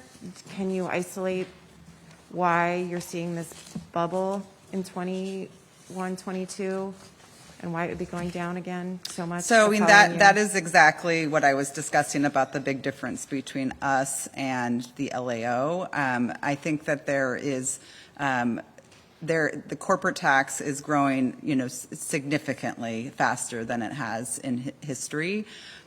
We think some of that has to do with timing and anomalies related to the pandemic, and that we think it will level out more in subsequent years. And so that's really the main explanation for that. But it's larger than normal differences, I will say. By timing and anomalies, can you be more specific about what? I would love to have my revenue estimators get back to you, Laura, because I don't have a lot more specifics than that at this point. So. Okay, thanks, Keely. Hi, Keely. Laurel Rosenhall, Los Angeles Times. Just on the GAN limit, I know that last year at this time, the governor announced that we were plan, over. Exactly. Yeah. And then there was the Golden State stimulus that was to solve that. But then in the end, the budget that was approved did give you stimulus payments, but somehow didn't trigger the GAN limit. That's right. Yeah. So, I guess one question is what's the appropriate way for us to describe what happened last year vis-a-vis the GAN limit? Yeah. And then secondly, what do you anticipate for this year? Is it going to be the same thing where the budget gets structured in a way where the GAN limit doesn't actually take effect, even though the circumstances would make it seem like it should? Yeah, let me go through what happened last year. So when we put forward the May revision, we put forward a May revision that showed that we were going to be in excess of the state's appropriations limit. That spring, the LAO had put out a document giving different options that they thought were reasonable for adjusting the GAN limit for things like realignment that had happened since the constitutional amendment was made. So in the final budget act that was implemented last year with the legislature, there were some adjustments made to the revenues that count in the limit to adjust for those realignments that had happened since the original GAN limit was implemented, mainly the 2011 realignment, and appropriately assigning those revenues to the local limits, because this is a state limit and local limits. So just want to be clear there.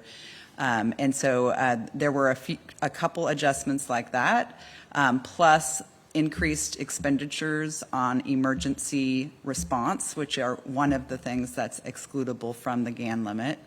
So given all of those different adjustments, we ended up in a situation where we were below the constitutional limit on spending.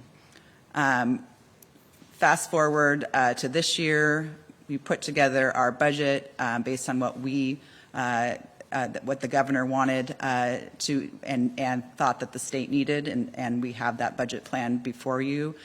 We then go through and do all of the calculations to determine what is excludable and what counts against the limit.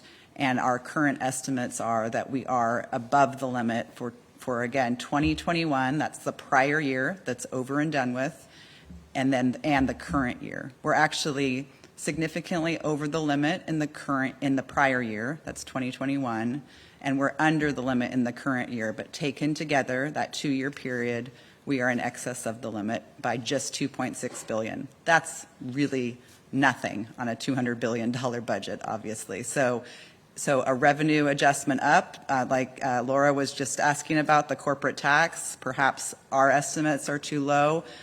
If we revise that up by $5 billion, we could easily be even further over in the current year.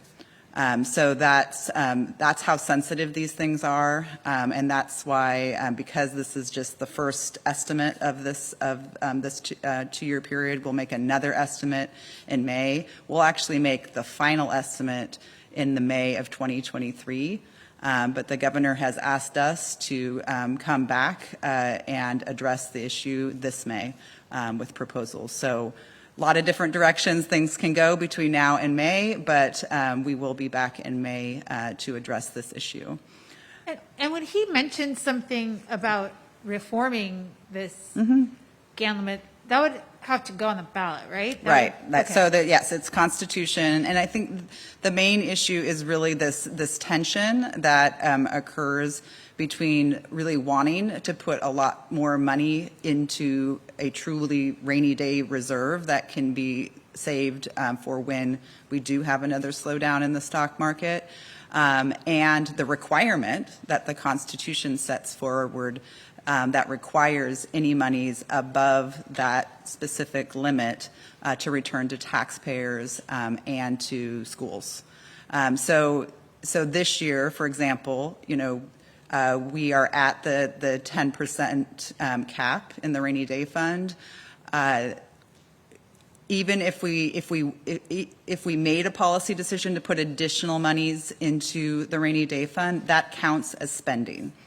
I know it sounds very strange, but it counts as spending to put that money into the reserve. So that would continue. That would also, and that compared to, for example, $5 billion in infrastructure spending, doesn't count towards the limit because that's one of the categories of expenditures that's excluded. So that just kind of gives you an example of how two different expenditures can have interplay with the limit. So bottom line is, even if the circumstances make it look like the GAN limit's triggered, you guys have a lot of options to basically move the money around in different ways so that you don't have well, to the Constitution does allow for some excludable expenditures. One of them is specific emergency expenditures coming out of an account, and then the other big category is infrastructure. Okay, thank you.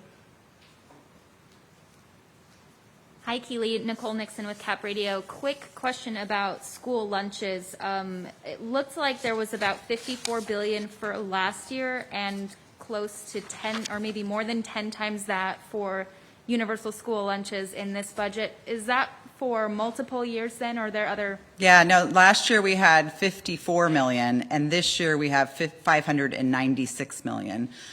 So it just really shows the evolution and expansion of this program to really expand not just universal meals, that's 2 meals a day, breakfast and lunch, but also increasing the quality of the food. And that's a big reason behind the 450 million additional investment in kitchen infrastructure, because our schools have been built for a long time now with a centralized plant, centralized cooking approach that doesn't necessarily enable us to maximize fresh fruits and vegetables in our school lunches. And we're also continuing to make investments in farm to school that does a better job connecting agriculture in California directly to school lunch programs. It's to offer other educational opportunities as well. So this is just, again, one school year at a time? Right. As far So as the actual 54 was really just the beginning to get started in that direction because of some federal temporary expansions. A lot of schools were able to take advantage of community eligibility is what they call it. We also are going to require that school districts around the state that qualify for community eligibility have put in their application to pull down those additional federal monies so that we're not leaving federal money on the table as well. This is a big change for the state of California. Forever, as long as I've been working on school funding, the federal government has really been the main funder of school nutrition programs. So this is pretty unprecedented levels of investment to increase the quality and expand access. And Keely, I think that concludes our question and answers for today's budget. Great, thank you.